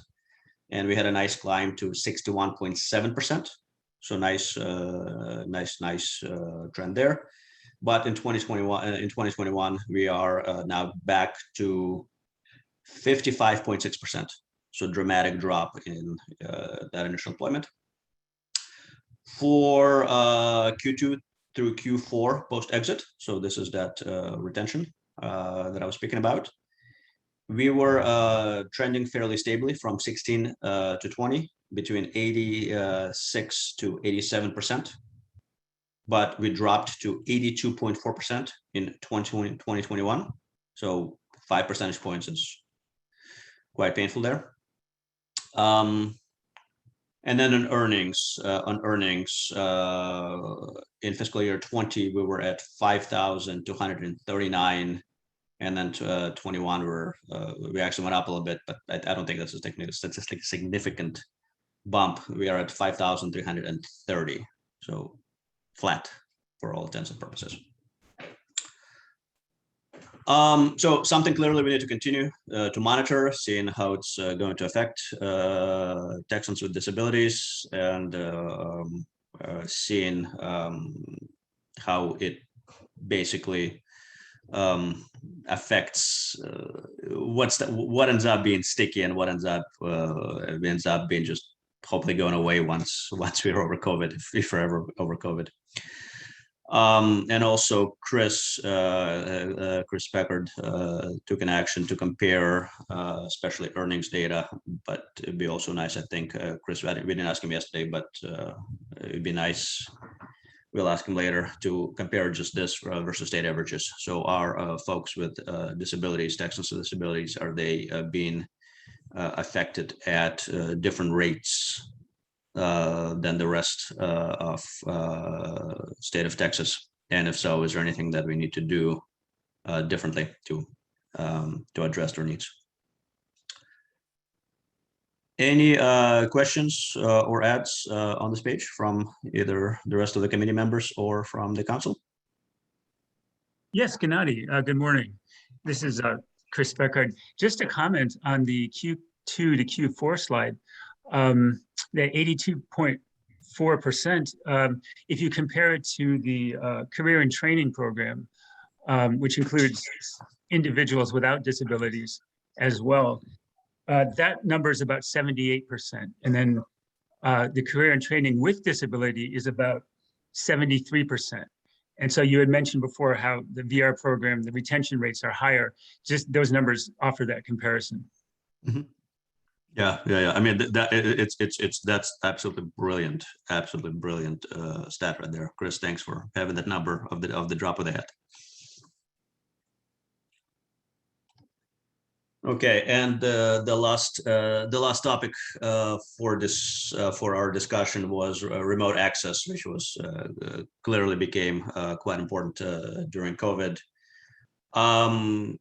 So first the great 87% of our customers with open cases are able to access services remotely, which is quite brilliant. Of those folks that cannot, 46% said they just simply don't have equipment. It is what it is. You cannot access remote services if you don't have the right equipment. 33% just are not able to figure out how to do it. If you guys remembered, we actually added this question to the survey to help understand where some of the issues might lie. You know, what can be resolved with education, and what actually requires some sort of incremental action to either help folks with equipment or internet access.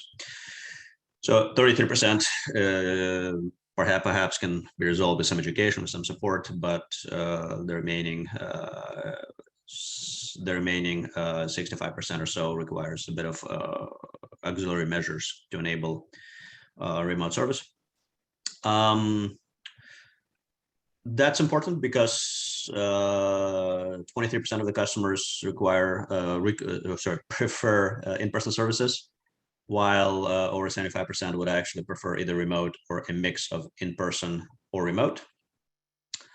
And we highly recommend pursuing a mix of in-person and remote services going forward. You know, the world has changed. We've embraced Zoom for better or worse. So it'd be quite important to continue providing a choice for our Texans with disabilities to be able to, wherever possible, access remote services wherever such a service can be provided remotely. Any questions, feedback, additions from the committee or the council? I guess I do. Did you guys notice an increase in persons saying that they had a choice of providers in this last report of customer satisfaction? Yeah, no, that's a great question. So we didn't actually have the Q3 data on that, unfortunately. So it's not clear if it's trending significantly up or down. Chris, do you or the rest of the committee members, do you guys have a feeling based on some prior discussions? I from what I recall, it didn't change, right? From what I recall, it's flat. But I don't know if you guys have any, data close by from past reports, because I don't have any past quarter data. Yes, this is Scott speaking. Oh, go ahead, Scott. I'm pulling it up right now. Awesome. Thanks, Scott. I just know that there've been, efforts made by the agency with the training and with providers. I didn't know if maybe we'd see a slight reflection of that and. Yeah, is it bearing fruit or not? Yeah. That's a good question. Let's see what Scott has for us. And I'm sorry I didn't get to look at that before the meeting. Well, Gennady, I'm sorry, please proceed. for state fiscal year 20, for that particular question pertaining to customers being able to provide input on providers, SFY 20 had a 66.5% result favorable, and then SFY 19, 67.8.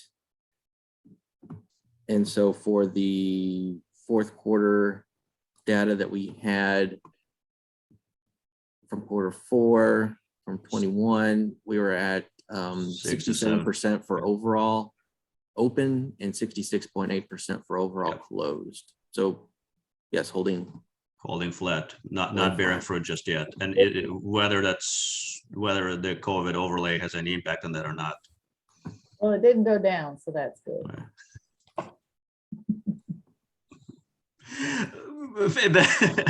Yes, at That's least a great there's that. Yes. observation. That's a great observation, Ms. At least Stanfield. there's that. Yeah, at least if there's any kind of COVID impact, we've battled that away. So that actually is good. One thing I Okay. would wonder as well, to Ms. Stanfield's question, is with like providers, for example, being a provider, knowing this, the provider enrollment is a lengthy process. So I'd also wonder if there's a delayed, if a bump is coming, but maybe it's going to be delayed 6 months, 9 months, or a year. That was just an idea I had as she brought that up. Yeah. I know my question was kind of early in the game, but I was still curious. Great question. Okay, any more Very good. questions for Mr. Goldenstein on this report, or we move forward and try to catch back up on timings? We can adjourn on time. I tell you what, Mr. Powell has let me know direct messaging. He had to run to the airport. He's in New York, so appreciate his attendance from a remote location from his home, and that he's traveling, so appreciate that. But I'm going to go ahead and just share the education and membership part for him. We had a training day on Wednesday, and I appreciate all the new members for attending that, and any existing members that joined us. That was just a day that they gave up to train with us, so we appreciate that. And that Joe and the team, Bobby, who was also unable to attend this meeting due to some previous engagements, Ms. Hodges did a great job of setting that up, so I want to thank them for doing that. And then as far as moving forward, we're still in the process of building the mentorship program, which is reaching close to implementation. So really looking forward to that implementation program to help ramp new members up into speed quicker and getting them to feel comfortable with participating early. But seems with this new class, we don't have any problem with that. So thanks you guys for that. But it's still an exciting program that we look forward to implementing. So in lieu of Mr. Powell's report, that's pretty much what's going on with education and membership. Any questions? Okay, Ms. Stanfield, if you are ready, we'd love to hear about policy and procedure and personal development, if you're available.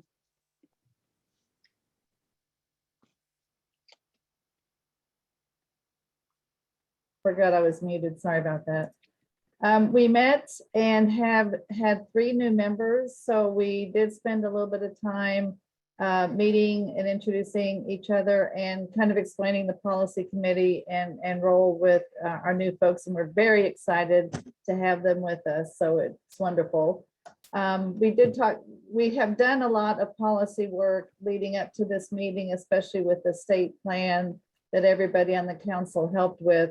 So we are going to have a break through December, but they've informed us that we'll be getting a next set of policies to look at in January that are going to be around approval changes. So we'll be excited to look at that. We talked about requesting just a friendly reminder when they have guidance memos that affect policy to provide that to our committee as well. So we're just updated on things they're doing. We talked about the qualified vocational rehabilitation counselor program, or it's also known as the comprehensive, shoot, I'm not going to remember this right. Comprehensive, Christy or Belinda are going to have to help me out. CSPD personnel development. Comprehensive system for personnel development. Such a hard word, thank you. Where if a person hired doesn't, as a counselor, doesn't have a master's or doesn't have a master's in one of the designated areas, then they might have to get either the master's degree or just take a few extra classes to meet the criteria. And there are 429 counselors who meet the qualified vocational rehabilitation counselor criteria. And then once staff that are hired who don't have the masters or some of the required classes have 7 years to take those classes or get the masters to be able to maintain that position. So that I believe, so there's over 200 that are either in process or will be in process eventually to start that program. We did talk about the fact that it's changed now and a counselor 1 cannot be promoted to a counselor 2 until they have started or at least applied and been accepted into a program. And we had some discussion about that, some concerns that there are VRCs 1 who are doing a lot of work that almost or does equal a VRC 2, but can't get promoted until that's done, and the timing of that. And it's probably something we'll revisit in looking at and the strategies with that. We also talked about hiring. There were some positions that have been open for, I guess, since June or over 5 months. And the difficulty in getting applicants that even qualify. And so we talked about ways to try to promote, extra ways to promote positions, getting the word out there to maybe case management agencies. I know that it was mentioned you guys are going to get a recruiter. We were really glad to hear that. That will probably help with this, but we were looking at some of the difficulties in the more rural areas where the cost of living might be high, specifically Midland, Odessa, where, you know, it's difficult to hire somebody at a state rate when I guess expenses can be great out there. So we might look at some other suggestions on ways to meet those needs as well. And if anybody on the committee wants to pipe in and expand on any of these discussions, they're welcome to do that. Let's see. We talked a little bit about morale, and I think there's some things being done in the agency already to work on that. We talked about recognition, the salary increase we think is going to help. I think there's work on a career ladder that'll come out later that we think is going to be beneficial as well. And we talked about even recognition, like at the TWC conference that was held. I know that in the past I've gone to that. There's a lot of recognition to employers and workforce boards, but if VR is doing a pre-conference, we thought it might be beneficial to add recognition to VR staff at that conference. So that was something else we talked about as well. And page. We understand that Tammy Shaw has been hired as the new training manager, and we heard through your update that there'll be some revamping of the counselor training. So that's something that we'll probably request an update on later on. We were given 2 hearing officer decisions, but nobody had the opportunity to read them to discuss, so we'll have to do that at a different time. And unless, I want to say that I feel poorly prepared for this, my presentation. I did not have a wonderful PowerPoint like Janati did, and I will try harder at the next report to have something better prepared for everybody.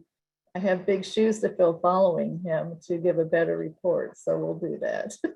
Is that Phil? I'm just a former McKinsey consultant, so that's kind of like a curse. like PowerPoint just breathe this from me.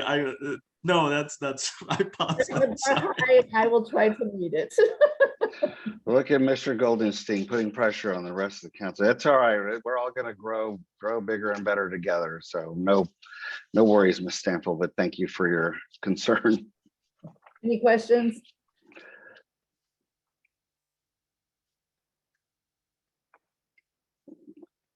Okay, well, thank you, Ms. Stanfield. I appreciate your report. PowerPoint or not, you did a great job, so thank you for that. And Mr. Goldenstein for yours as well. So appreciate. This moves us on to the questions or discussion with the liaison reports.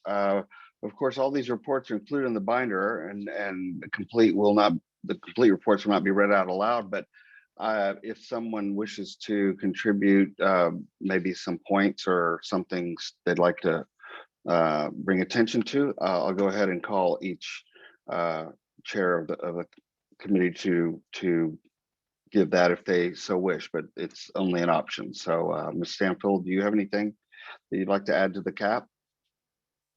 Well, just to explain, I guess, that what I provided, as I alluded to earlier, is we have to prepare, same as the Vocational Rehabilitation Agency, federal reports to give to RSA on our performance, and that's what has been completed. So my report is basically giving you the highlights of our federal report that went to RSA.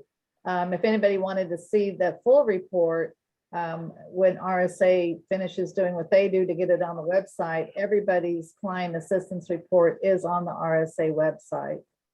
So if so right now the one from the year before is there, but for every state, and you could look at it. But I just gave you some highlights of how many clients we served and some of the reporting areas that we have to report on, and where some of the higher numbers were on, what kind of issues they had, or what we did to resolve the issues. And I think we had like 300 clients that we served, or 310. We closed 179 during the year. And out of that, I think we had 1 mediation, 1 informal review, and 2 appeals. So just to highlight that, our mandate is to try to resolve issues at the lowest level possible. And so, that kind of lets you know that we're able to do that the majority of the time, for sure. But so if anybody has any questions over those, that information, feel free to, if you haven't been able to look at it or have questions later, just contact me. I'd be happy to discuss it. Outstanding. Thank you, Ms. Stanfield. I appreciate that. The community rehabilitation provider, Ms. Hodges, is not with us today. So if you have questions about her, that section, please do refer to the binder to understand that better. And Ms. Cowart, are you available to report on the PRN? Yes, when I can unmute myself, I sure am. And my report is also in the binder, but I'll give quick highlights. Partners Resource Network is the federally funded parent and training information center for the state of Texas. We have 4 PTI grants that help parents of children with disabilities to understand the rules and laws and regulations surrounding special education services. And we have regional coordinators in every ESC region in the state of Texas, and they are very busy all of the time, especially this time of year. So our report breaks it into each of the 4 state or the federally funded projects. And then we have a state division because we're all under one umbrella, and they do various things and activities that support the state as a whole and not just the individual regions served by the project. So that's why it's broken into those 5 parts, if you see our report in the binder. But short story for this last quarter that we're reporting on, we did 231 virtual webinars and trainings for families. We actually are doing some hybrid. We're doing some in-person events again, woohoo, at least for now. So we actually had 79 in-person workshops, and like everyone else prior to the pandemic, the most of the work we did was in person. And now still the majority of our work is done virtually, and we find that our parents and professionals and youth that we serve are actually better attending our virtual events, but we're doing some hybrid events as well. We had 6 of our regional conferences. We had 2 additional conferences that were for Spanish speaking language only. It was not translated from English into Spanish. It was delivered fully in Spanish, and those were virtual and could be attended. And we had 2 youth camps. One of the things that we're tasked to do is work with youth to help them understand how to become their own best advocate on their own behalf. We do that through youth workshops, youth camps, youth trainings, peer-to-peer activities as well. We did 68 one-on-one clinics where we meet with families to help them go through their IEP paperwork and prepare for upcoming meetings. In those same 3 months, we had over 15,000 individual units of what we call information and referral, where we're providing resources to those families to be better educated. And we attended a total of 69 IEP or ARD meetings to help those families advocate on behalf of their children. And we're collaborating with anybody that wants to work with us. We do a lot of collaborative webinars. We work with state agencies, federal agencies, local agencies. And in those 3 months, our staff did 174 collaborative activities as well. It does get a little slower this time of year, as you would expect. So our numbers will be a little bit less for the few months that we're in the holiday, but it'll ramp back up quickly after we come back from holiday break. By about mid-January, it will be crazy once again, and we'll be helping to serve families. If anyone has any questions, I'm happy to answer them. Anyone have any questions for the Vice Chair and Ms. Cowart? Okay, thank you so much, Ms. Cowart. And once again, welcome, congratulations to your Vice Chair election, and look forward to serving with you. So thank you for that. Ms. Paul Rees is our Silk representative. Again, her report is in the binder, but if she'd like to highlight something, please yield the floor to Ms. Paul Rees. Thank you, Mr. Chair. I appreciate it. I'll just hit on the highlights of my report. We have been awarded 3 opportunities to complete additional projects aligning with our state plan for independent living goals, objectives, and outreach goals. This would include covering all of Texas project, which is $99,583.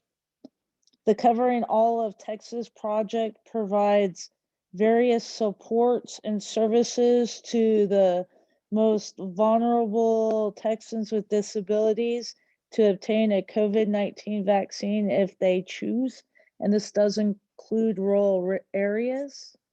We've also been awarded inclusive services for survivors in Texas, $500,000 over 3 years.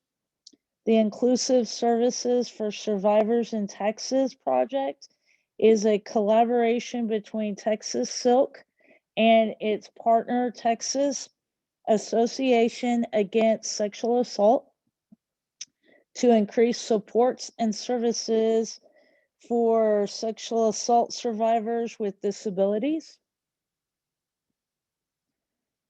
And third, a good measure community-based evaluation project of 30,000. The project aims to learn and develop community outreach methods and expand on Texas Silk's current disability community partners. While Texas Silk has a host of partnerships, the purpose of this project is to gather community-based feedback on the state plan for independent living and independent living services in Texas. We're currently in the process of working on our state plan for fiscal year 21 through 23. We're working closely with our Centers for Independent Living and our objectives relating to accessible transportation, emergency management, housing, and sustainability in the independent living network. We did just get a technical amendment updated on our state plan for fiscal years 22 and 23. And we always absolutely encourage any public comment or comment on our state plan. If you take a look at the report we've provided, you can do this by email or by regular mail. That information's in the report. We also would enjoy answering any questions about the state plan. Those would be directed to Brian White, and his contact information is also provided in my report. Is there any questions for me today on this, on the Silks report? Any questions for Ms. Pulrees? Thank you for your time, Mr. Chair. Absolutely, Ms. Pulrees. Thanks so much for your report. I appreciate your highlighting. And of course, it's in the binder as well, if you'd like to dig a little deeper. Miss Emily Robinson is unfortunately had a previous commitment at this point in the meeting, or just prior, so she's had to leave. And again, the TEA report is in the binder for your review if you'd like to examine that. Ms. Giesland, are you available to give a TWIC report? I am. Can you hear me okay? Certainly. Okay, perfect. Good morning, almost afternoon, everybody. The chairman, thank you very much. And the full report is located in your binder, but a couple of highlights from our last meeting on September 3rd. Another great meeting of the TWIC. Council is really engaged in moving forward for this year. The September meeting, we had 4 representative agency partners that were invited to share information, and the 4 partners that were involved in the strategic plan were Texas Juvenile Justice Department, the Wyndham School District, Texas Department of Criminal Justice, and Texas Veterans Commission. So we received really good information from those 4 departments. And then the remaining partner agencies next week, we'll present next week at the December meeting. We are meeting next Friday virtually again. And the listening sessions will be Office of Economic Development and Tourism, Texas Workforce Commission, Texas Higher Education Coordinating Board, and the Texas Education Agency. And one more quick bullet point is we heard from Dr. Lloyd Potter, the state demographer for Texas, and he always gives a great report and discussion revolving around migration, remote workers, post-secondary education. So a great meeting that we had on September 3rd. And that's kind of the highlights. And again, details are in your binder, but I welcome any questions.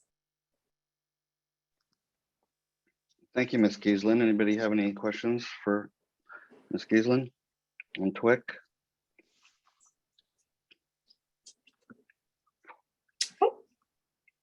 Okay, well, thank you for that. Ms. Giesland. Appreciate your giving us a quick summary. And it's been made aware to me that actually the Ms. Robinson's report on the TEA there's not anything in the binder is written. So yeah, I guess we'll just look forward to the next meeting to hear an update on her report. So thanks for that, Ms. Godwin, for letting me know that. Okay, that wraps up the liaison reports. So I appreciate all you for your presentation. So this brings us to new council business. So are there any regarding minutes? This brings us to minutes. Are there any anybody have any adjustments or changes to the minutes as they were recorded from August 2021 meeting? Okay. Hearing none, the minutes have been presented and distributed. If there are no corrections, I would just suggest that the minutes would be approved as recorded. And so thank you for that. We need to make a motion to approve the minutes. Okay, yes, please. I seek a motion to approve the minutes. Would anyone like to make the motion to approve the minutes? Yeah, I'll make a motion to approve the minutes. Okay, thank you, Ms. Stanfill. Motion has been made to approve August minutes as recorded. Those who in favor say aye or raise your hand. Aye. Aye. Those opposed, no. Okay, minutes will be recorded as will be reported as recorded. So thank you for that. Without any changes. So, okay, moving on to the budget report. Is that have you got Ms. Godwin or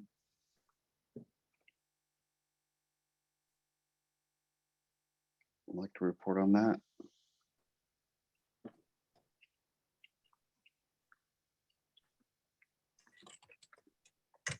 About that. Can you hear me now? Yes. Okay, you can see my screen. Yes, ma'am. Okay, so in the binder, the 2021 fiscal year 21 budget report was included.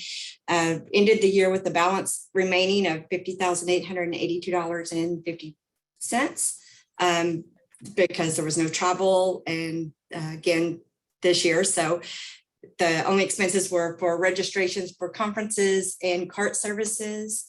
And then in the second tab, I did just note so you guys know the expenses that were paid by out of TWC's budget, VR budget for the ASL services regarding any RCT information or meetings, etc. I did not include in the binder. Sorry about that. I omitted that this is the one where we transition to the FY22. So there were expenses for FY22. We start that new budget with a beginning balance of $58,350. And so far we've had the fall conference registrations. I did order the SRC VR partnership under WIOA books. So those of you that want one of those, I know I've asked this in the past, but we didn't have them ordered. So if you would want the new members that want one of those or existing members that don't have one and would like one, if you'll email me and let me know, I'll get those mailed out next week because I do have those available now. And then over here, we've had so far only one ASL charge that again, TWC VR budget pays for that. Any questions on the budget? Okay, that's all I have. Okay, thank you, Ms. Godwin. Appreciate that. This brings us to unfinished council business. Have we got any update on the hybrid meeting progress? Is there anybody like to maybe give some input on that as far as equipment or location or anything like that. It looks like we're hoping that our next meeting may be in person, so may not be able to be fully able to activate the full hybrid meeting at that point in time, but at least we'll get that process started, or it's actually been started, but we'll continue that process and hope to do meetings, the full hybrid format later. But is anyone have any updates on moving forward with that? Mr. Robertson may want to comment, but I can give you an update on where we are, since this is part of a TWC project to procure room as a service technology for multiple locations in the agency. As we've heard and talked about over the last 2 days, the need for hybrid meetings is going nowhere. And it's going to be a need going forward and probably even increasing. So the agency is in the process of procuring and ensuring sufficient funding across the agency. Certainly VR can support our meeting rooms we've requested. So they're in that process still. I'm hopeful they'll have a final product by February, but knowing that large projects like this, since it is an agency-wide project, take a bit of time. Our IT folks know that if we don't have plan A, we'll need plan B. And so they're fully committed to having plan B in place so that we can have a hybrid meeting in February, and will be working with us closely to make sure we have that in place coming up to the meeting, should the full procurement of the room as a service option not be in place by early February. Okay, well, thank you, Ms. Fuller, for that update. Appreciate it. So, Mr. Chair, so what I plan on doing here is at our next virtual meeting is maybe provide an updated report on the just the status of everything as far as a hybrid meeting room, where we're going to meet, set up, and all that good stuff. Since, as far as, since we'll be switching, we'll have one more virtual meeting, then the next one, we'll be able to, give us some time to provide an update before we go into it. So at the next virtual meeting, I'll have a report on that. I'll work with Cheryl to get some more information. Okay, well, thank you, Mr. Robinson. To be honest, I'm kind of hoping and expecting that this may be our final virtual meeting, and that our next one hopefully will be on a site somewhere in person. It may not be fully hybrid quite yet, but I'm hoping, and unless this variant and other ones that may come up or may not advance, hopefully they do not, and we are able to get back together in person. And we got a little taste of it at the TWC conference, and it sure was nice. So per the governor's request to his the state's groups and meetings to go back to public meetings, that we will follow that direction and look for the meeting in early next year to be in person, even if it's not going to be hybrid quite yet, Roderick. So we'll definitely all growing towards that. Of course, that's a great goal and to achieve that. But hopefully this will be our final virtual meeting. So anyway, just and wanted to state you're that. correct. Yeah, that was my fault. So what I'll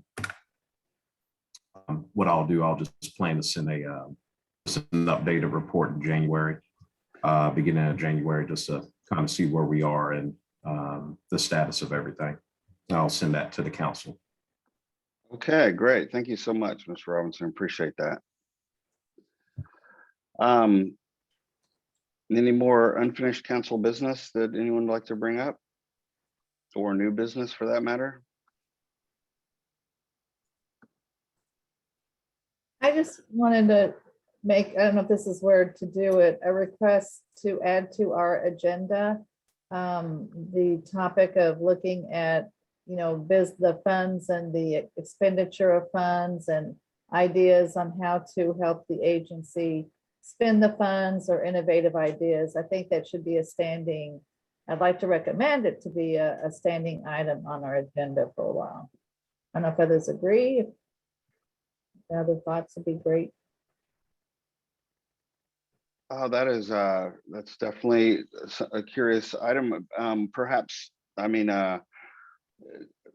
perhaps, would you like to submit a motion on that, Ms. Stanfield, or make it official and defined, or should we work on that and then maybe do that at the next meeting, or what do you think?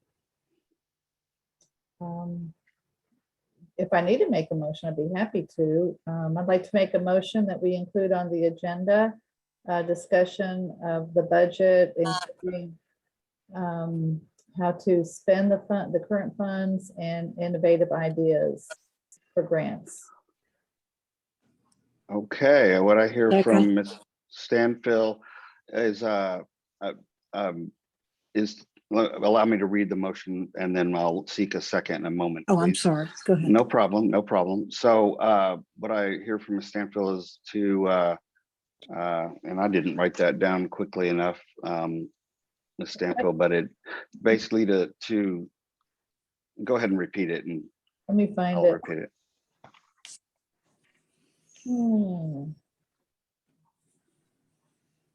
Report on, I make a motion that we include on the agenda a discussion of the budget and how to spend the current funds and innovative ideas for grants. okay, motion I hear is Ms. Stanfield wants to recommend that we report on the budget, a report on the, golly, I didn't write it down quickly enough, Ms. Stanfield. Go ahead and repeat it and I'll just, I'm just reading forward the captioning part. okay. I'm just requesting that we add to our agenda that we discuss the budget, the VR budget, additional ways on how to spend the current funds and innovative ideas for grants for also spending funds. I'm gonna change it to give me more time to keep. Okay, I know. Say all that, but I keep, I need. Well, how about this? I'm gonna go ahead and I forward a motion as read by Ms. Stanfield. Is there any discussion on this motion? You need a second. Okay, I seek a second to Accord. forward this motion. I second. Okay, thank you, Ms. Bourne. Second received. Is any discussion on this subject? Maybe we should add the word available funds in there. If this is going to be a standing topic, as we get information about the budget, I'm not sure that's really that critical, but just a thought. Okay. And which word would you like to insert in the motion? Available. Available. Okay. Because it's the innovative, because what we're talking about really is the overage that they need to figure out how both, to use effectively, efficiently, but yet innovatively. That's true. So in the language for the motion, I guess, so you'd like to submit an amendment to the original motion to add the word available? If Ms. Stanfield will accept the suggestion. Absolutely, yeah. Okay, great. So inserting the word available, Ms. Stanfield, will you recite the motion again? Okay, I'd like to make a motion that we add to our agenda a discussion on the available funds for additional spending. That's not okay. Let me go back. Just trying to find it. That we add to the agenda discussion of the current funds and available funds for increased spending and for innovative ideas for grants. Okay. And you're writing this down and you can help us with this, Lisa Godwin. yeah, that's what I was hoping as well. If not, perhaps you can email it to her for the record. But and the chair requests to submit the amended statement as read by Ms. Stanfill. And we will get that printed out, and so it can be clear for all of us to see the definition.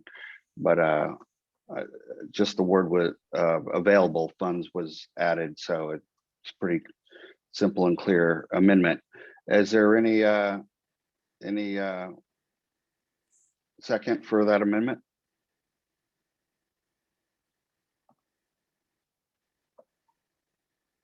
I'll second it. Mr. Goldenstein rises to second the amendment to add the word available to the statement. And all in favor, are any discussion on this, adding this word to the original motion? I think we've discussed it away pretty good, haven't we? So it's just a simple add. So all in favor of adding the amendment to the motion, raise your hand or say aye. Aye. Aye. All opposed, no. Hearing none, the ayes have it. So the amendment is passed, and we'll get the original, the language figured out and written down for this original amendment, or the amended motion. And would you like to proceed on voting on it now, I guess?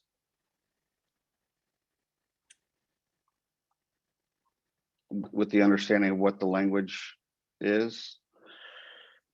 Mr. Chair, did we not just vote? We voted on an amendment to change the original Oh. motion. Oh, okay. So the motion has been changed. And I guess, is that a confirmation of the amendment? I guess the vote does confirm it, correct? Yes. Okay. According so to what, yes, thank you, Ms. Bourne. Let us, so we'll get the exact language on that, but I think we all have a general understanding of what the language will read, and we're all in favor of it. So we'll get that on the agenda. So Ms. Godwin, can you make notes of that for the next meeting? I've do got we it. need to vote on the full motion? I mean, we voted on the amendment. Do we need to vote on the full motion? Yeah, that's what I was asking earlier. Oh, okay. Okay, I'm sorry. That's okay. So I guess we will consider the full motion then as amended. So Ms. Stanfield, is there any way you can read it one more time? Lisa, did you write it down? Give me just 1 second.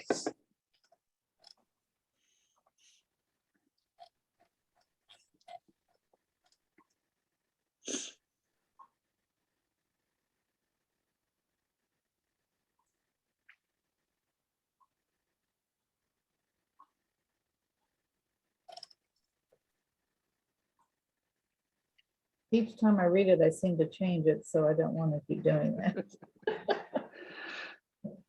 Well, One even more. if you're changing it, it seems that it has the same meaning at the end anyway.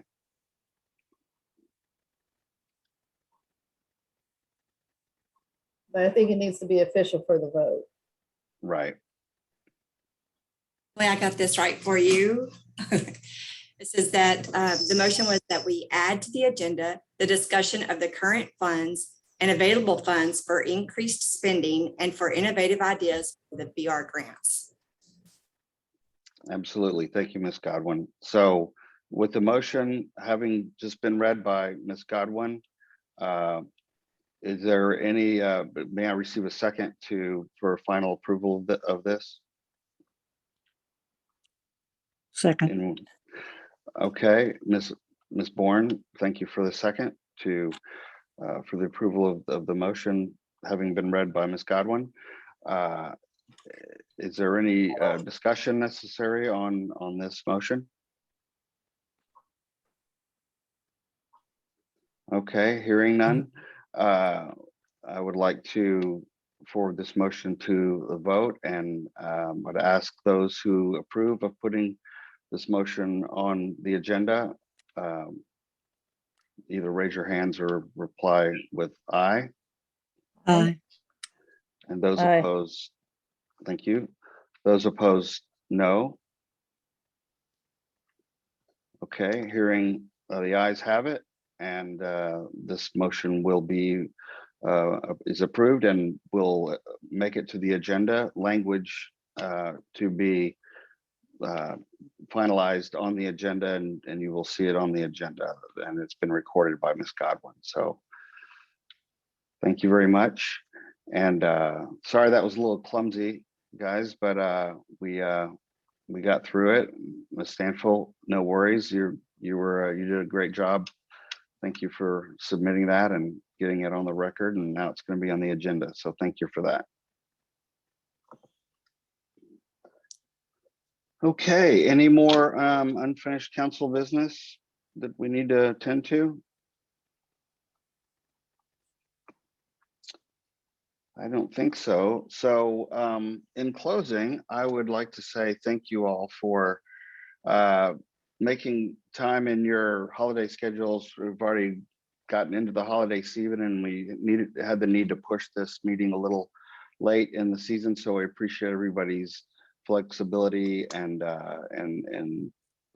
working with us on making that happen. And unfortunately, because of that, a few of us weren't able to attend, and that's perfectly okay. But we appreciate those that did attend, and appreciate everything about that. So I'd like to welcome the new members once again. That would Are you be Miss. sure? Yeah, yes, certainly. Ms. Bourne, thank you for your input. We're very happy to have you here, so thank you for that. How about Ms. Dobbins? Thank you so much, Michelle Dobbins, for joining us. And once again, I apologize for not bringing it up yesterday, but you're certainly welcome, and we appreciate you. And Mr. Mark Bear, having been recognized the Red Raider by the chairman, that was kind of nice. Welcome. And Dr. Williams, who I don't believe is still with us. He wrote me earlier on direct message, said he had to run off to another meeting, but we certainly welcome him as well. And so welcome to all of you. Glad to have you aboard. Okay, with that, I think I do not need to seek a vote to adjourn. Actually, I think I can just adjourn the meeting is the way I read it. And so with that, this is wraps up our first meeting of the new fiscal year. And thank you guys so much for attending, guests and council members. So thank you all so much. Have a happy holidays and a safe holidays. And we look forward to seeing you in 2022. Stay healthy and happy holidays. Thank you. Buddy, have a good holiday. Bye, everybody.